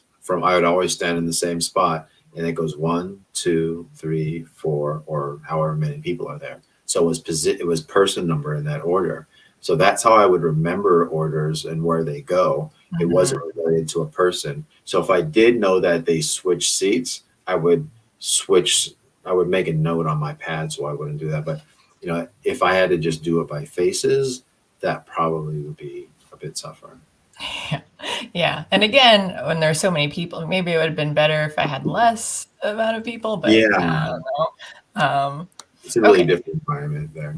So you would choose restaurant industry like a crazy person, but I'll give you a point for it anyway. So question 3, if you, I know that you're busy, you've got work, you take care of your kids and all this stuff, but if you had the free time when you're not worrying about working or taking care of family, would you rather spend all of that free time writing or all your free time reading? Because I know you like both. Reading. Yeah, I think Really? the only reason I write is because I read. And if I just was writing, then I wouldn't have anything to read. I wouldn't have anything to write if I write about, because you wouldn't reading it. Yeah. Okay. And I know I was surprised to see when you wrote your bio to me about how you had only started writing like a year and a half or 2 years ago, and which I was just very, I was surprised about that because I don't know, you again, you seem like a bartender, you seem like a skydiver, you also seem like you're someone who's written for a very long time. No, it's much more of a recent thing. It's and the way it kind of started was I would be the more I read, the more I have ideas and I start thinking about stuff. And that inner dialogue doesn't stop. So every once in a while, I would think, oh, I need to write that down. And I would write it down in my notes on my iPhone. Yeah. So what ended up happening is, and I think with social media, I would see people talking about stuff, and then I talked as well. And I enjoyed whatever came about from those, even if it was contentious. Like I couldn't not do it. So I needed to have that outlet. But then I ended up with tons of just fragmented notes. And every once in a while, I had a friend named Tony, who I met at the Greenhouse Grill as a waiter in Nashville. I still know him a little bit. I like that your phrasing was, every once in a while I have a friend named Tony. He's only your friend every once in a while. Yeah. Sorry. But he would mention, when are you going to start your blog? And I would kind of jest back, yeah, maybe I'll do it. And then eventually I was just like, I had an idea that I wanted to write out. And I was like, maybe I should just write it out. And then I started going through those notes in my iPhone, and that's how I started doing that. But that's much more recent. But yeah, I think I choose reading because that's where my ideas come from, and that's much more of a passion for me. The writing is much more for me to be able to articulate those ideas to myself and to make sure they're coherent. It's not as much as I want to tell everybody something. It's more just so I can keep it coherent. But I do think that making it public helps with a little bit of feedback to whether or not I can communicate it clearly or if I'm just plain wrong. Oh yeah. Okay. No, that's a good point. Have you considered maybe doing some script writing? Because then you get your writing and then you get the other side from acting. Maybe you'd want to get more into the entertainment industry if you're going to write some scripts. So I started that once with a oh, really? still in LA. What was the story? We were looking at doing something where is it the Shroud of Turin that they say is the thing that was laid on Christ when he was put in the tomb? Yeah. On today, on Good Friday. Yeah. Mm-hmm. Good timing. I think they have that. Or they think they have that. And the idea was, what would happen if we found a way to extract some genetic material from that and clone Christ? Clone him? Right.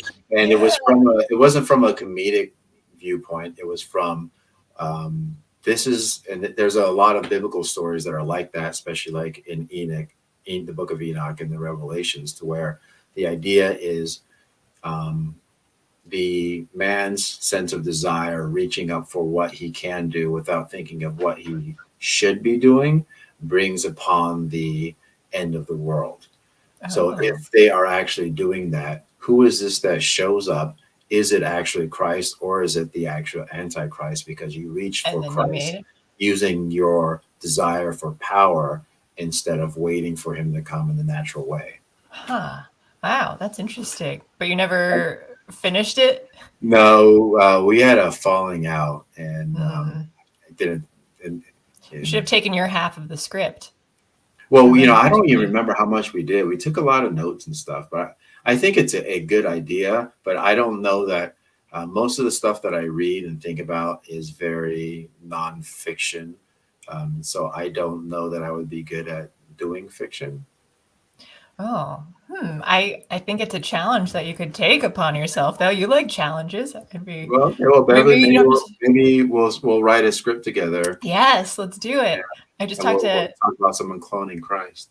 Musician Cecil Charles last week, and we talked about I still want to do a musical about puns with him, so I've got that on. You and I can write some sort of, if you don't want to use that topic, we can do some sort of script about gardening or Navy or balut. We just incorporate all of those into one script. I bet we can force it. Yeah. When you're note taking, though, that's something I started in high school. I did this quote book. So it was when people just said funny things, I would start writing it down. And I have like 3 or 4 notebooks full that I continued through college. And I think I even did it in Chicago for a bit. But I think once you were like always doing with like funny people, so there were bits and stuff all the time, I think it kind of became like I stopped writing them down. And I would also take them in my phone too, because I'd write down notes. But my problem with that was I'd never write enough context too. So sometimes I'd say like a couple lines. I'm like, I don't even remember what this means. Like, why was this funny?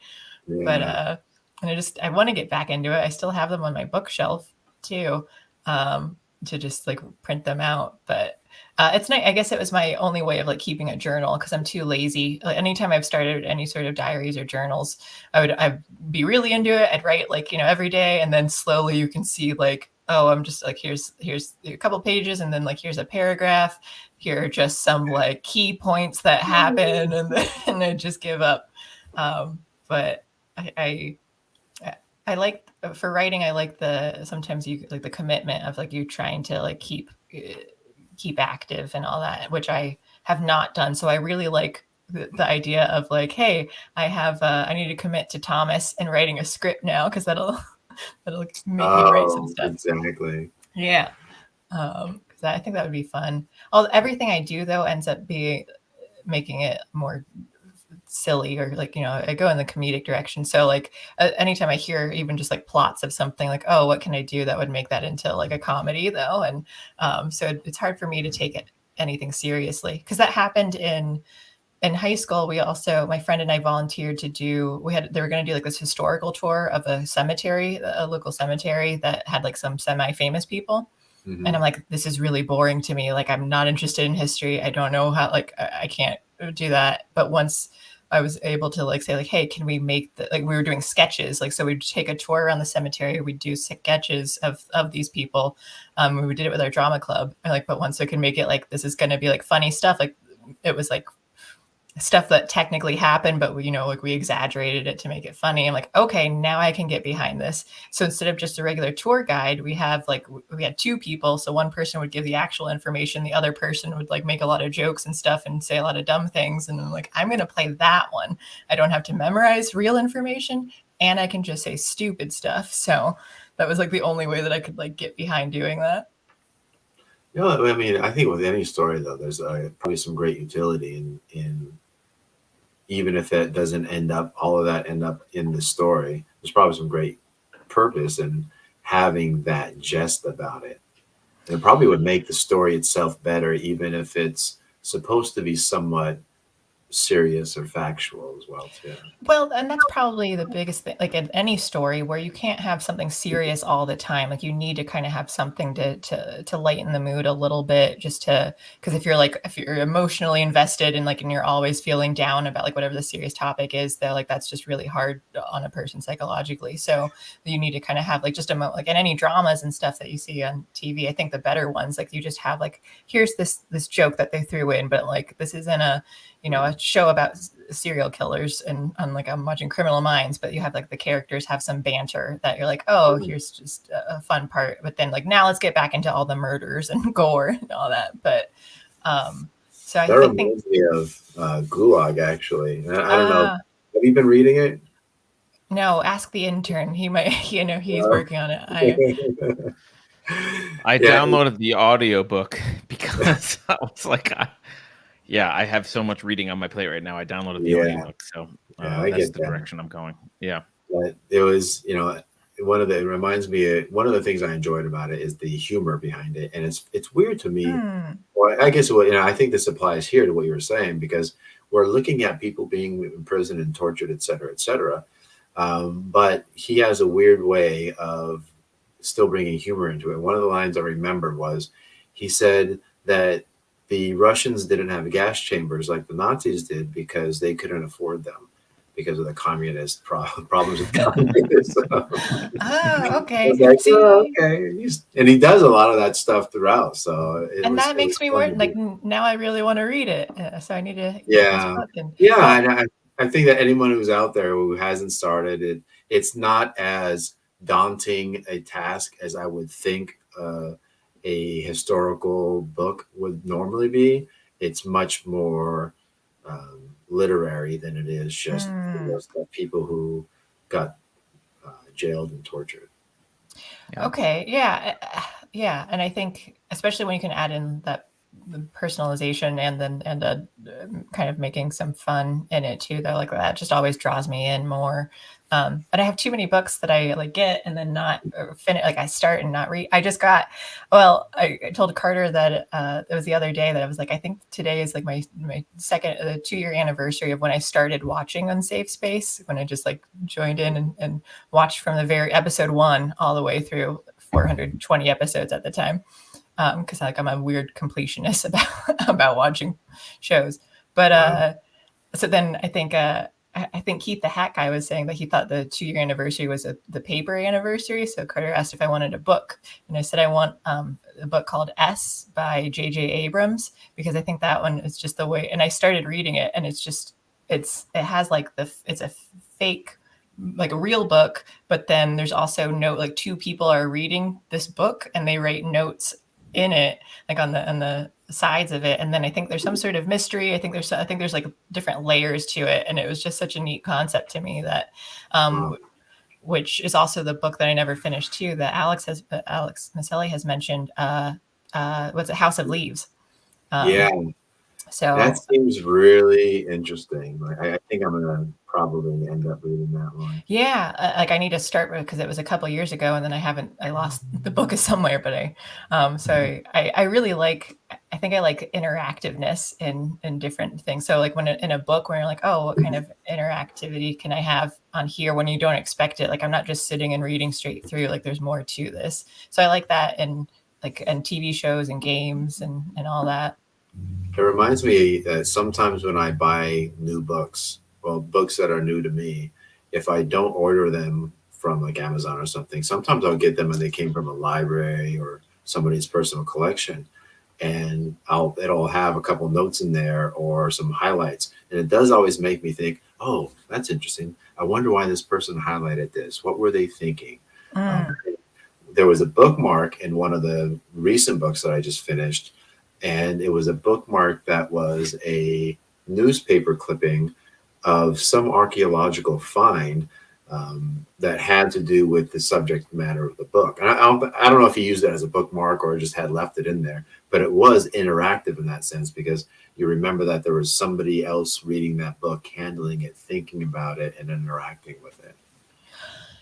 I agree. I think that's like a cool concept but I also think for me, I want to be a person who takes notes in books, and I want to, like, oh, that I can write these down and all that. But I hate when anyone like dog ears pages. I hate like anything like that. Like I know everyone does it, but it hurts me. Well, check this out. I don't know if you can see that, but they're highlighted. Yeah. And I think a lot of people who read and you want to understand it, like I get it, like, and I want to be someone like that, but then I'm like defacing this, and I don't want to. So even the book that I'm with the S book right now too, where it has all the like the intentional writing in it. That's I was just thinking, like, this girl finds it and she writes in pen on this person's book, like, hey, I found this, blah blah. And my first thought was, why would you write a note on the page of someone else's book. Like, how rude is that? I would be so mad if someone, just a random person, like put a piece of paper in it. I used to be like you and not like I wanted to keep my books pristine. Yeah. And then Thomas introduced me to this other book club. Oh, it was that book club that you're cheating on our book club on, yeah. And the first book you read in that book club is a book called How to Read a Book. And does it have it? It completely transformed my my perspective on that. And now I do what Thomas does. I dog ear. I always have a pencil with me. I'm underlining shit. I'm dog earing shit. Like, it's totally different than. Does it say completely changed in the book of like it just helps you take in the information more when you're like writing the notes and making? Is that the idea? It's a little bit more deeper than that. It's about interacting with the author and really like reading for understanding and not reading. Not just to say that you've checked a box and read the book, but to really deeply engage with the material and understand. And I agree with that. Like, I definitely, like I said, I want to be a parent, but I think it's my OCD that really, like, I can't. On what you're reading too. Huh? I said it depends on what you're reading. I mean, if I'm reading a novel that's a story about whatever, I probably would be less likely to highlight, because when I highlight or take notes, I'm thinking I need to remember this later in case I need to reference it.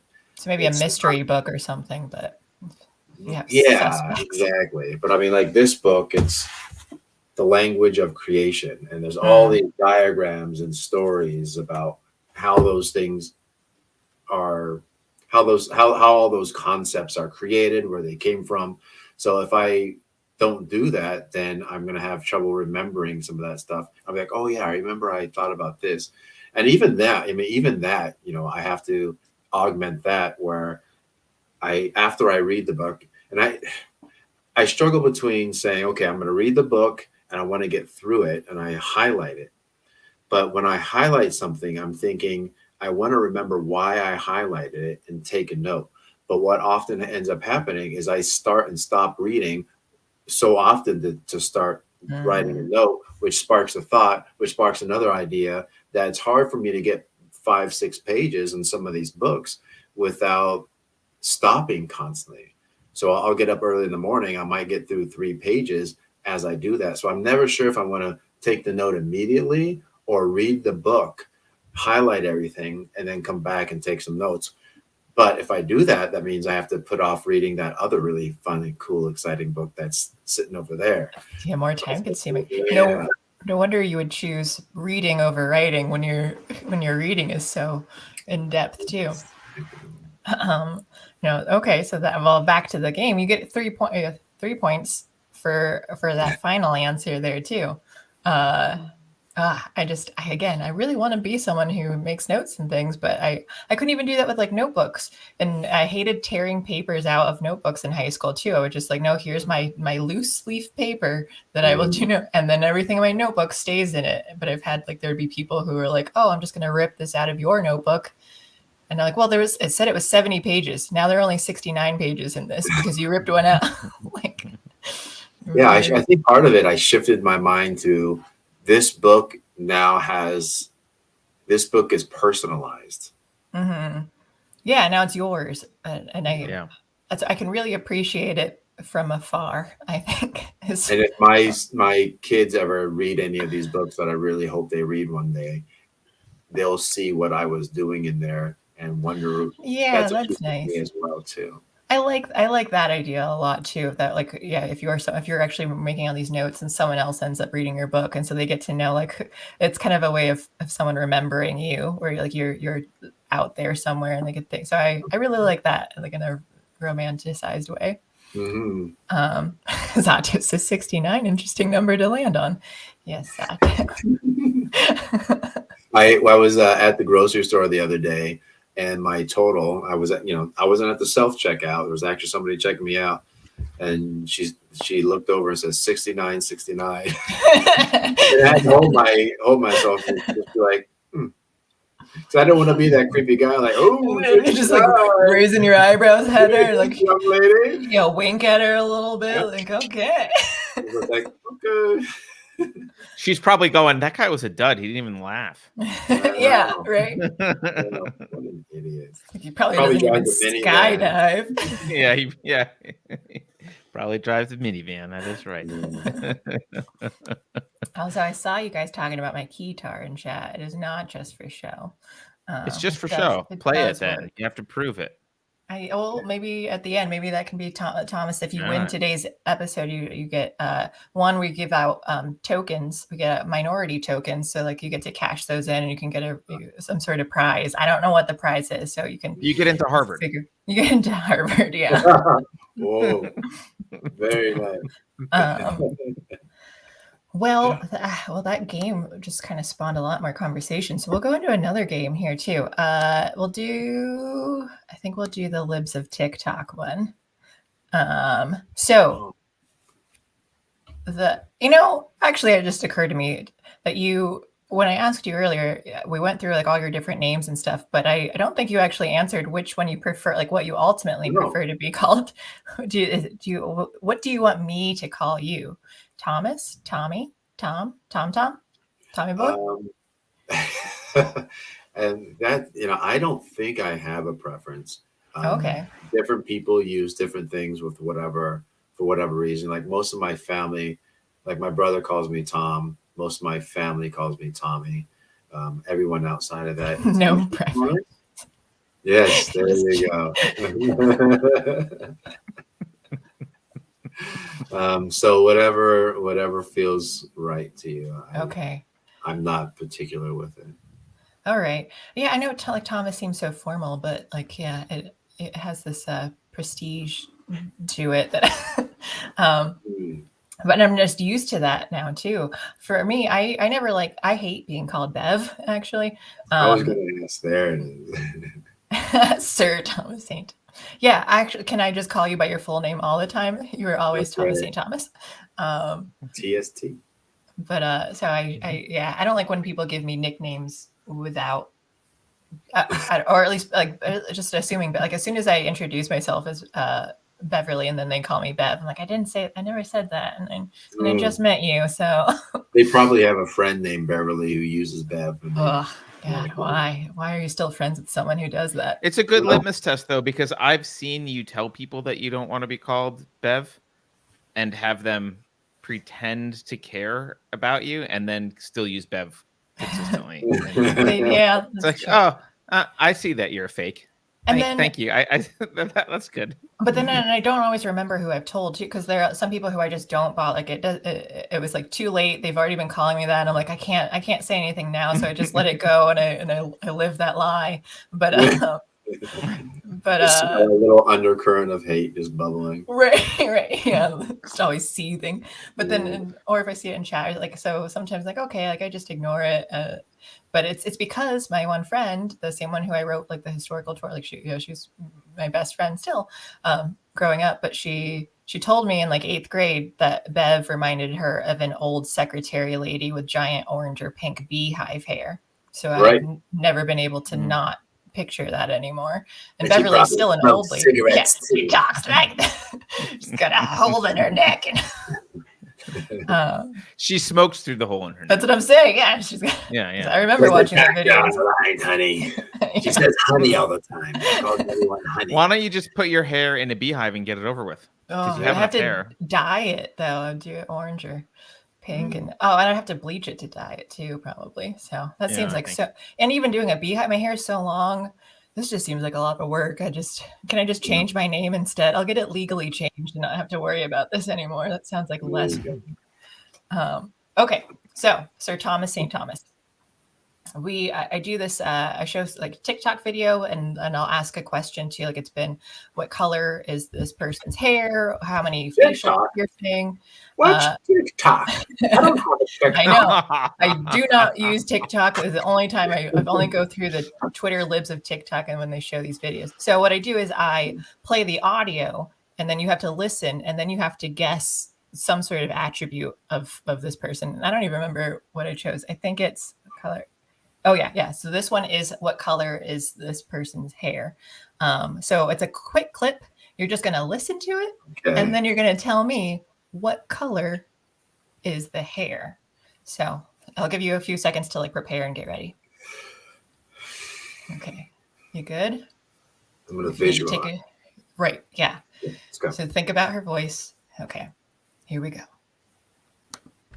The most controversial way I teach my kids consent is that they all choose their own gender identity because it's every person's right to be who they are. It's that simple.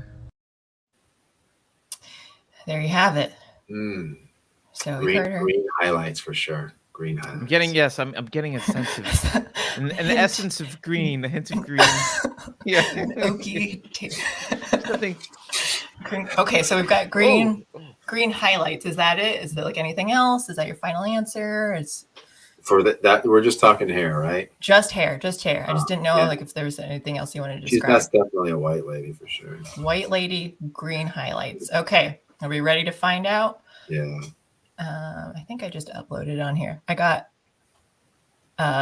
nervous. I was thinking how I'm like, well, because Libs of TikTok has been getting like suspended and censored and things. So when I take the video, I've been playing it on the Twitter page. But then yesterday I was like, what if they end up taking it down? So I need to just upload the video too. So instead, I just have it uploaded to StreamYard. Okay. Well, let's find out if St. Tommy Thomas is right. Here we go. The most controversial way I teach my kids consent is that they all choose their own gender identity because it's every person's right to be who they are. It's that simple. There you have it. You're half right. Yeah, I'm half. That's another thing I'm half about. Pastel-y pink, pastel-y green. I could have even done the facial piercing things too. She had a bunch like on her ears. Yeah. She had a little something right here. She had also. I'm not sure what was going on with her neck, but it looks like. What was it? Was it a butterfly tattoo? thing? Okay. Yeah, she's sitting in a car for some reason. I don't know why they always do videos just sitting in their car. Like, do they not have any other spaces? I just assume that anyone who records in their car lives there. But I don't know. So I'll give you half points because you got the green. Like she did have green on there. So we'll say, I don't know. How many? She looked like a now and later. Like the pink. Wait, can we see her again? I want to see her again. Yes. Okay. Hang on. The most controversial way I teach my kids consent is that they all choose their own gender identity because it's every person's right to be who they are. It's that simple. Does she have? Are those the giant hoops? Yeah, like the gauges? No, where the gauges. Like so, it's inside her earlobe. And the weirdest thing is, it looked like she had gauges, but she had one of those attached earlobes. Yeah. Oh, do they? I think I have attached ones too. Yeah, no, mine are pretty floppy. I got the floppy ones, so I could do the gauge. That means detached. Okay, I don't look at people's ears that much to pay attention to it.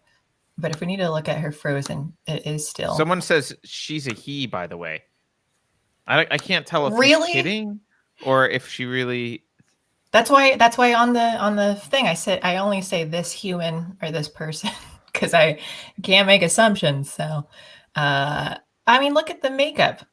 This person has like has fake lashes on and lipstick. Like CPTSD whisperer is the. Let's look it up. Does TikTok let you go find people? I don't understand how TikTok works. I do not go to that site.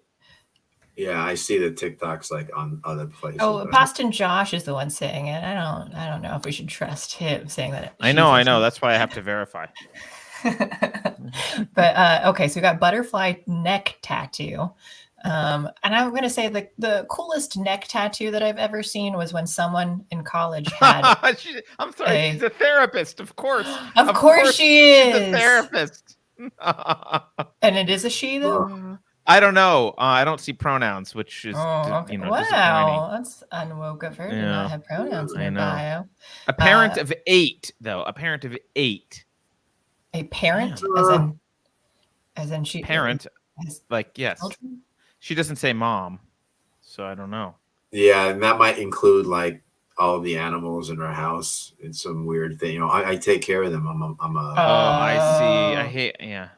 Now CPSD isn't that the one that's not really PTSD? It's like it's complex PTSD, and what they mean by that is yeah, not really. Actually, PTSD, I don't know. Here, I'm going to look it up. The difference is that PTSD usually occurs after a single traumatic event, while CPTSD is associated with repeated trauma. You just keep getting triggered by everything. Oh, I Chronic see. sounds right. Or at least it sounds like it makes sense. She's going to give me PTSD or CPTSD because I know, yeah. I'm going to keep thinking about all that. I'll say that her hair reminds me of, so in Super Mario World, once you go through the Star World, all the colors of the game change, and there is like a green and pink pastel color that the each level changes to. So that's what she reminds me of, some sort of candy. But neck tattoo. It was of Frankenstein's monster. Someone had a Frankenstein's monster on his neck, and then had like the bolts or something. And I thought that was like the coolest neck tattoo that I ever had. And he appreciated that I called it the monster and not just Frankenstein. So because Frankenstein is the right, yeah. Right. And that always bothers me anytime someone on TV or anything says it. Okay, Thomas, you got half points for that. I'll say, I don't know, 20 points we'll give you. I hope you're keeping track of these because I'm certainly not. And then your points roll over into like, that's how many minority tokens you get. And then they are non-transferable. You can only use them when you're on here, but then you can. I think I've got like 5 points. 4 plus a pair of halves. I gave you, it was 5 for like the 5 points per game? I gave you 5 for it was 3 for Would You Rather. You got 5 for your 2 truths and a lie. And then you get half. And I'm saying you're getting half of 40. So you're getting 20 points now for this game. Did we do another? So you got 28, I think. Unless we did a different game. I can't remember. So that's why you need to keep track of these because I'm not gonna. You got it. I'm going to forget this immediately now. Yes, Rock Lexicon. This is like, whose line is it anyway? The points don't matter. They do matter. The number of points are arbitrary, but the points certainly matter here. All points matter. That's right. All points matter. Hashtag all points matter. Okay, let's see. So you got that. How do you game? I want to talk to you more about Navy before we wrap up here. My dad was in the Coast Guard, and so I know the Coast Guard is always like the one outside of like the military. They take it less seriously, but I always call him like police on water because like he talked about when he saved people's lives. He would arrest pirates and things though. Like they do a lot, and they're active during like non-war time too, and all that. So I think it gets a lot of flack. But my grandfather was also in the Navy though, so I got some relation there. What drew you into joining the Navy? And it's like specifically that branch of the military and then just the military at all?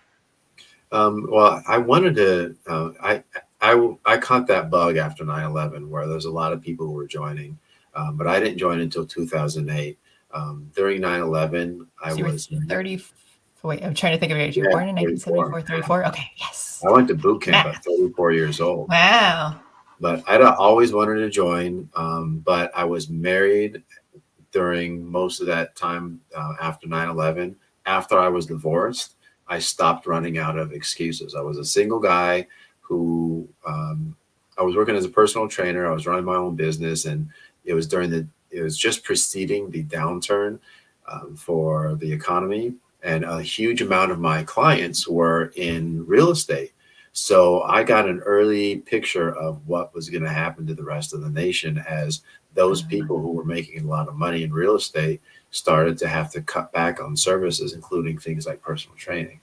And one of the reasons I stayed in personal training was because I was doing so well and it was so easy because there's so many people that were making so much money that people, were spending so much. So going to a personal trainer was just something that everybody did. So I was working at least 30 to 35 hours a week collecting cash. So it was fun, and I stayed with it. So as it started to recede, I wasn't married. I didn't want to personal train forever because I was only there because I was enjoying the money. I didn't love doing it. And one of the guys at the small gym where I was working was in the Navy, and we started talking about it. And I remember him talking to me And in so many words and very politely but firmly, he essentially let me know that I have no reason not to do it now. And if you don't do it now, then you're never going to do it. And so all the reasons behind why kind of came together at that point, and I just did it. So December of 2018, I went to Great Lakes Navy boot camp. Wow. And how challenging was it to go through? Especially, I mean, I imagine you were in pretty physically good shape, though, right? But still, like boot camp. Right. How long was it? Was it a couple of weeks or longer than that? Navy boot camp, I think, is. It's weird to me that I can't remember specifically. I'm pretty sure it's 8 weeks. 8? Okay. Wow. It wasn't physically challenging. I one of the things that I wanted to do is I wanted a physical challenge as well. I thought that was going to be part of the fun, but it's more that you are so busy constantly doing things and you have so little freedom that it's not fun. And Navy boot camp is almost all indoors, and it was Great Lakes, Chicago in the winter. So even as we would go outside just to go from one building to another, it was in gloves and a jacket and an overcoat and boots and walking through ice. So it wasn't like Marine Corps boot camp where you're doing obstacle courses and a lot of physicality like that. But most of the challenge was just staying awake. Really. Wow. Huh. Jeez. Well, and you were saying too, just as cold as it is there, you chose LA for weather and stuff too. How do you feel about Pennsylvania winters, I guess?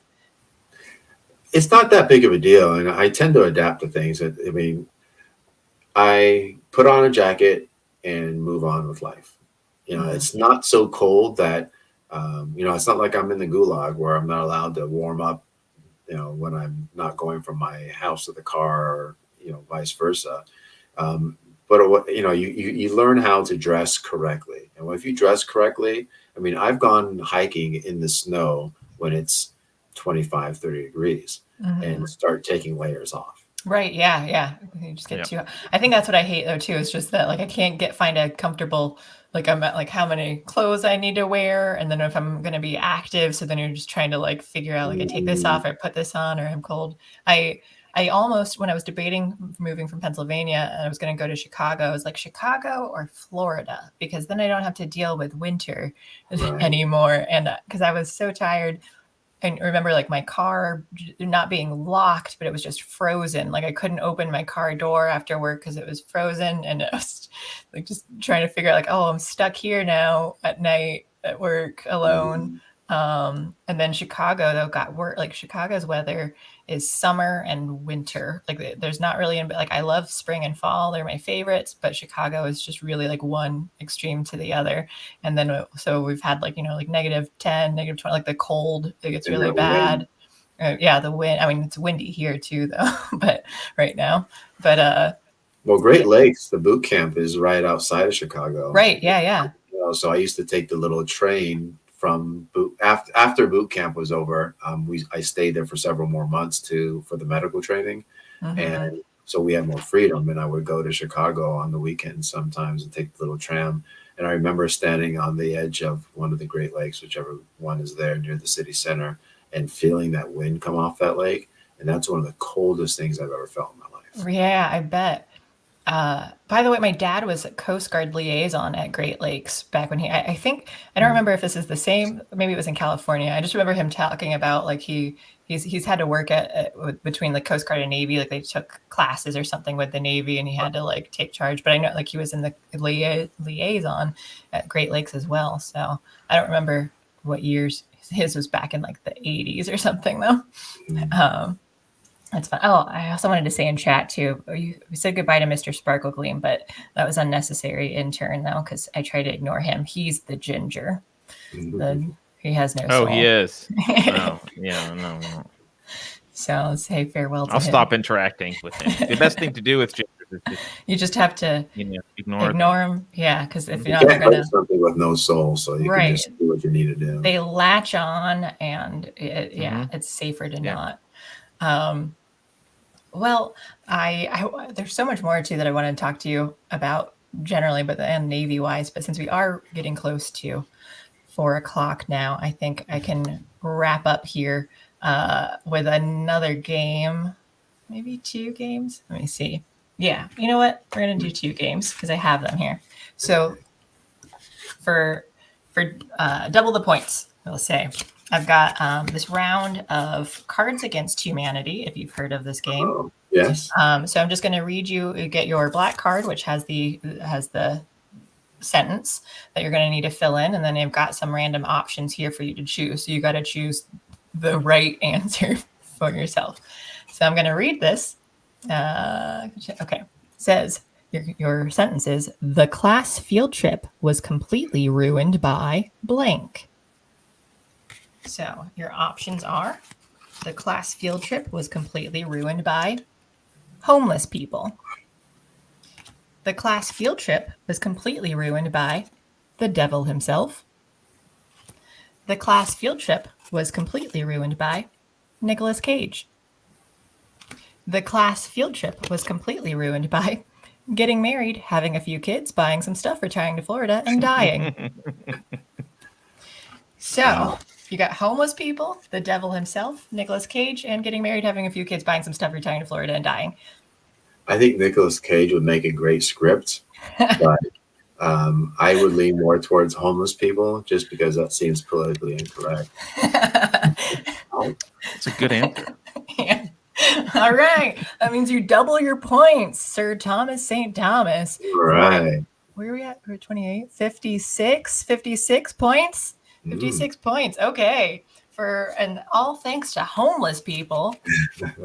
All the winnings from this game will go towards the homeless.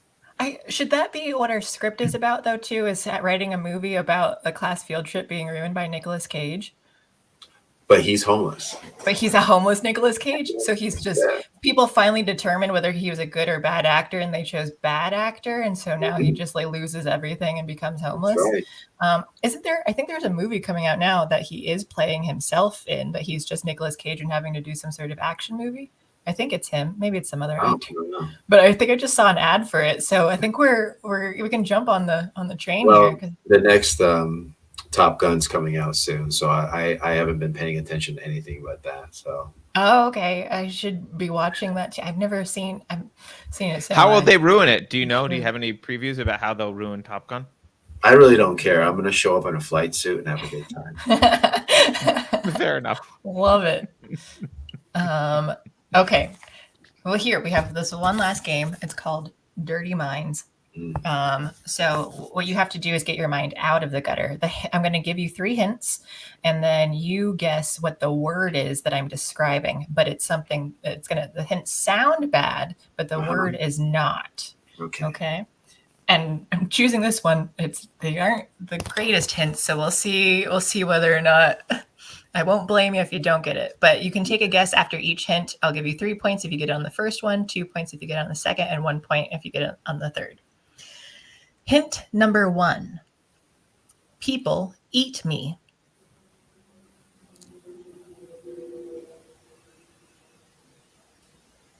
Hot dog. Good guess. That is not what we were looking for. So we'll move on to hint number 2. I'm best when I'm hot and juicy.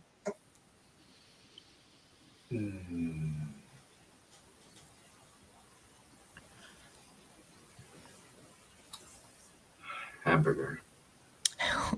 You're so close. You're like in the right realm of foods here, but that's still not what we're looking for. Hint number 3, they love my sausage. So keep thinking along those same lines of these greasy foods. You've got greasy. You're best when you're hot and juicy. They love, what do you put sausage on? What do I put sausage on? Maybe not sausage. There are other meats and vegetables that you might want to put on this. It comes with cheese. Chili dog? I don't know. No, you're not in the hot. Thomas has never heard of or eaten this food product at all. I know. There's Actually, you know what's weird is the first. Sauce. No, the first hint kind of sucks because I know, no that's one what I was uses saying. that language to describe this item. That doesn't make any sense. What, the people? No one ever said like, hot I hot and juicy. Hot and juicy. I'd say the second one I get. Yeah. No, I've heard that. I think I've heard that. Mac and cheese. I don't know. What would be who says that for mac and cheese? No one says they want a hot and juicy this thing. Juicy. I want well, it needs to be delivered in 30 minutes or less. Oh, pizza. Yeah, that's what I was saying. The hints aren't that great. I'm trying to think of I should have said I arrive in 30 minutes or I come in 30 minutes or less should have been the hint. Yeah, exactly. That would have been a way better hint. Yeah. See, I can. So wait, what were the people eat me? Okay, people fine. Eat me. I'm best when I'm hot and juicy. They love my sausage. That's not. That even doesn't make sense either. It's not your sausage. Like when they're on it, I know. That's what I'm very disappointed in the writers. We can do. That's what I thought. I could write. So we've got 30 minutes or less, or I come in 30 minutes or less. We can do a different one too. Johnny Boy Quick Draw says, "Excuse me, may I have my pizza extra juicy?" Yeah. I hear that all the time, right? I had pizza yesterday, and I would never have said, "Oh, you know what? How's the pizza? Oh, great! It's hot and juicy." I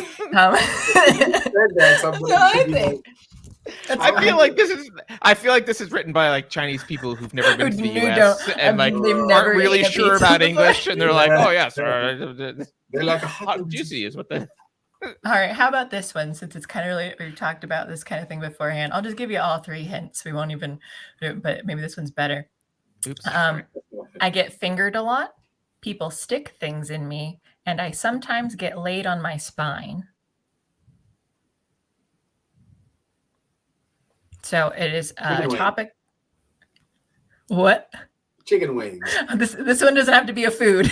Oh, wait, say this again. I get fingered a lot. People stick things in me. I sometimes get laid on my spine. And this is like we talked about this. Yeah, there you go. I like chicken wings though. That's for when you're thinking about greasy foods and all that. Greasy food that got backs. Wings don't.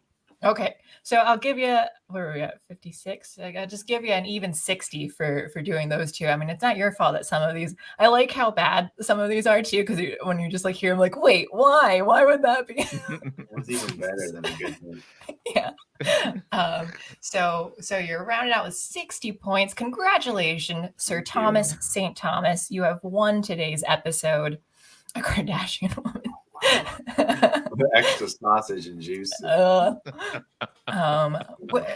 Boy Quick Draw correctly says you should be giving him 69 points. You're right. Okay. Yeah. Well, quick, Thomas, tell me something that no one knows about you. I'll give you an extra 9 points.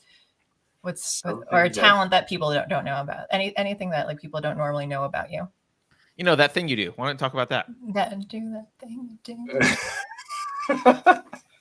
Something that people don't know about me. I mean, it doesn't have to be like the deepest secret ever, but just that public that you get to talk about as much. I spent the summer being molested. Oh, this went dark fast.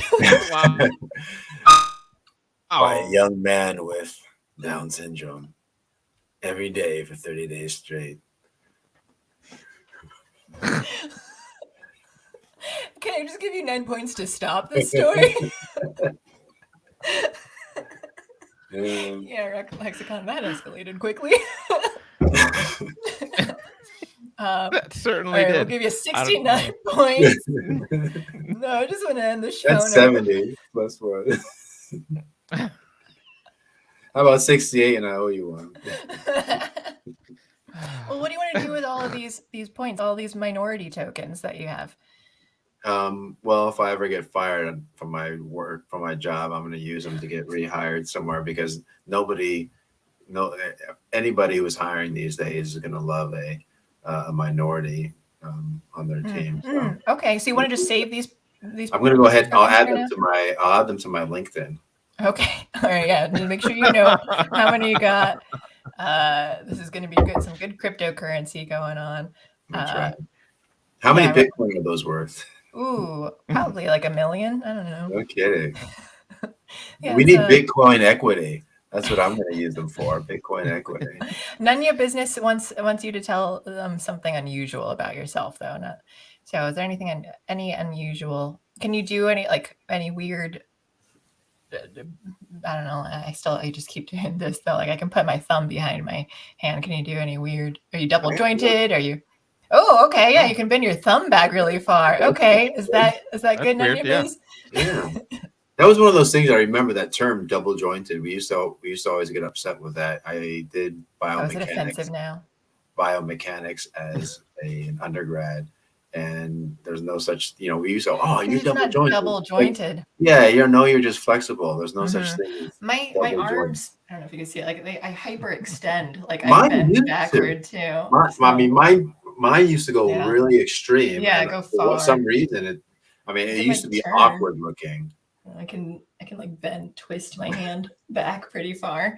So now and I don't think I can do it while standing up. I'd have to move it, but I can I can turn my legs backwards pretty far too, so that my feet are pointing in the opposite direction. I won't do it because everyone's going to get gross. Everyone's always grossed out. Someday I'll show the world. And in an improv class, one of my friends there, he was the only person I've ever met who could also do it, and no one else I know has been as flexible. But okay, well, thank you for showing us your weird thumbs and hyperextended arms, Tommy St. T. Tommy St. T. That I like that as a rapper name. You and the intern can figure out a rap album at some point. Oh yeah, yeah, it's on our agenda. We talk about it all the time. Yes. William Brown says I'm actually a cartoon character. Yeah. We're gonna turn Aeschylus into rap. That's the. I'm supposed to do a rap. I forget who it was that I don't know if it's gonna be Aeschylus. Honestly. Hang on, I need to find this real quick before we go. Because I said that I need to write a rap song. Maybe you guys can help me with it. And it was about, what was it about? Hang on, they're in my sticky notes that I have to keep opening up. Everything's frozen. I can't open it. You're an idiot. Sorry. I don't know what happened there. I don't know either. And I can't get it. Like the page, like the sticky notes, the file is open, but it's just blank right now. So I can't even see. Oh, there it is. And it won't go. Scrolling. Kurtosis on like probability, Gaussian distributions. So it was about like standard deviation and all that. So someone in chat, because I think Carter was talking about it one day. So then he was like, oh, you should do a rap song on that. And I accepted the challenge. So we're going to get Carter to do a rap song about this at one point. On stats? On the term, we need to use the word kurtosis in it. Okay. And use it. So the whole song is going to be on stats. I'll help you spice it up with some hip hop flavor. Carter. Yeah. So thanks. I'll write up the lyrics, and I need someone to help like drop beats, do like the I can't beatbox. Yeah, there you go. What rhymes with like leptocurtic? What rhymes with, I don't know. Yeah. So it's gonna take a while. It's gonna be the nerdiest rap song ever. Well, and I already have my D&D rap song, so I'm just gonna add to that.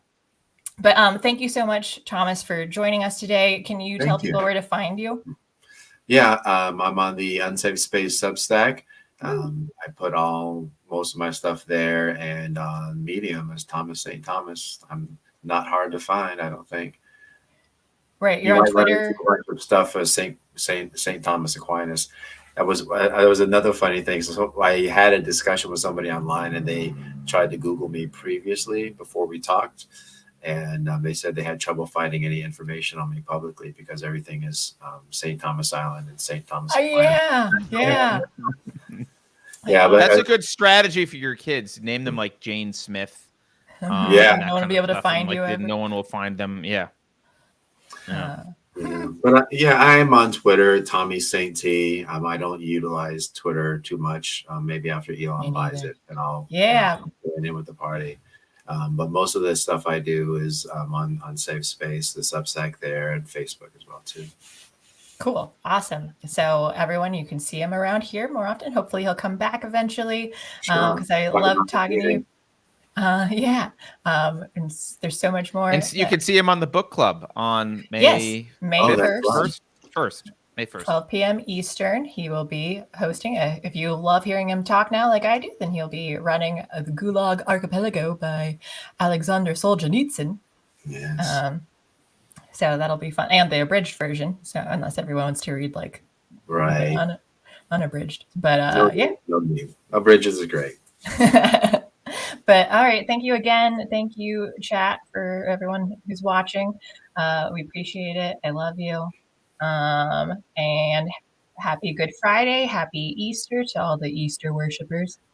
And we Worshippers of Easter. Whatever they're called. And we'll see you guys on Monday. Oh, is that what they're called?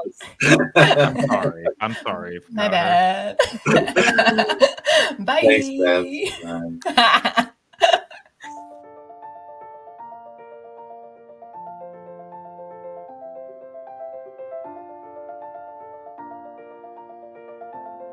Thanks for sticking around until the end. If you're new to Unsafe Space, check out our deep content library that includes discussions with everyone from James Lindsay to Brett Weinstein. And please consider helping to fund our work by visiting unsafespace.com/donate. You can find us on a variety of social media platforms, and you can find a community of like-minded individuals on our Unsafe Space Discord server, which is open to financial supporters at any level.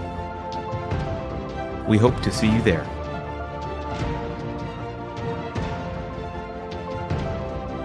Warning. This is an unsafe space. Dangerous ideas have been detected. The content of this production may corrupt previous psychological programming. If you encounter any of the following individuals, please administer government-issued neurotoxin immediately. I'm not sure what the neurotoxin will do because I am not a biologist. CRT is a complex legal theory that is needed to combat the epidemic of racist babies. If you think about it, no one should be allowed to express opinions. But don't. Think about it, I mean. That's not your job. Thinking has been scientifically proven to be less efficient than compliance. Science, scientific, and scientifically are registered trademarks of the World Economic Forum. Unauthorized use is prohibited. Computer voice courtesy. Never mind, that last line is fake news. Please disregard it and return to your safe space immediately. There will be cake.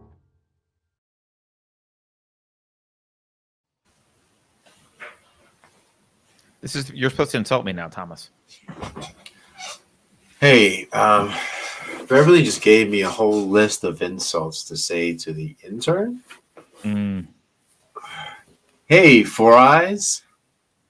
All right. Nice shirt. You were an actor, right? Is that? I just want to clarify. Yeah. Carter, you know your eyebrows look like an eagle's wings. You know that, right? They're not as well groomed as an eagle's wings. I'm starting to get old man eyebrows. They go kind of crazy. Yeah. Well, this performance, if you want to call it that, on this last video was more disappointing than, say, an unsalted pretzel. You know that. It was. I think, look, personally, I think Beverly's failing. And instead of firing me, what do you think about a coup? Okay. I can take your spot. I mean, I can sit there and just look dumb and act silly for a couple hours. Yeah, so that's easy, man. All right, awesome. All right. You know, if Mr. Rogers was your neighbor, you're gonna go through them all, are you? Okay. He'd move. Is that what I'm supposed to do? I don't know. He would. Mr. Rogers would move, indeed, if he were my neighbor. He's probably gun shy, and he probably has like little yip dogs. That would be annoying. So, yeah. Wow. What's the last one? So there's one more insult, I think, right? Well, I mean, this insult kind of ties into whatever you just said in response to Mr. Rogers. It's really absolutely impossible to underestimate you. You know that, right? Thank you.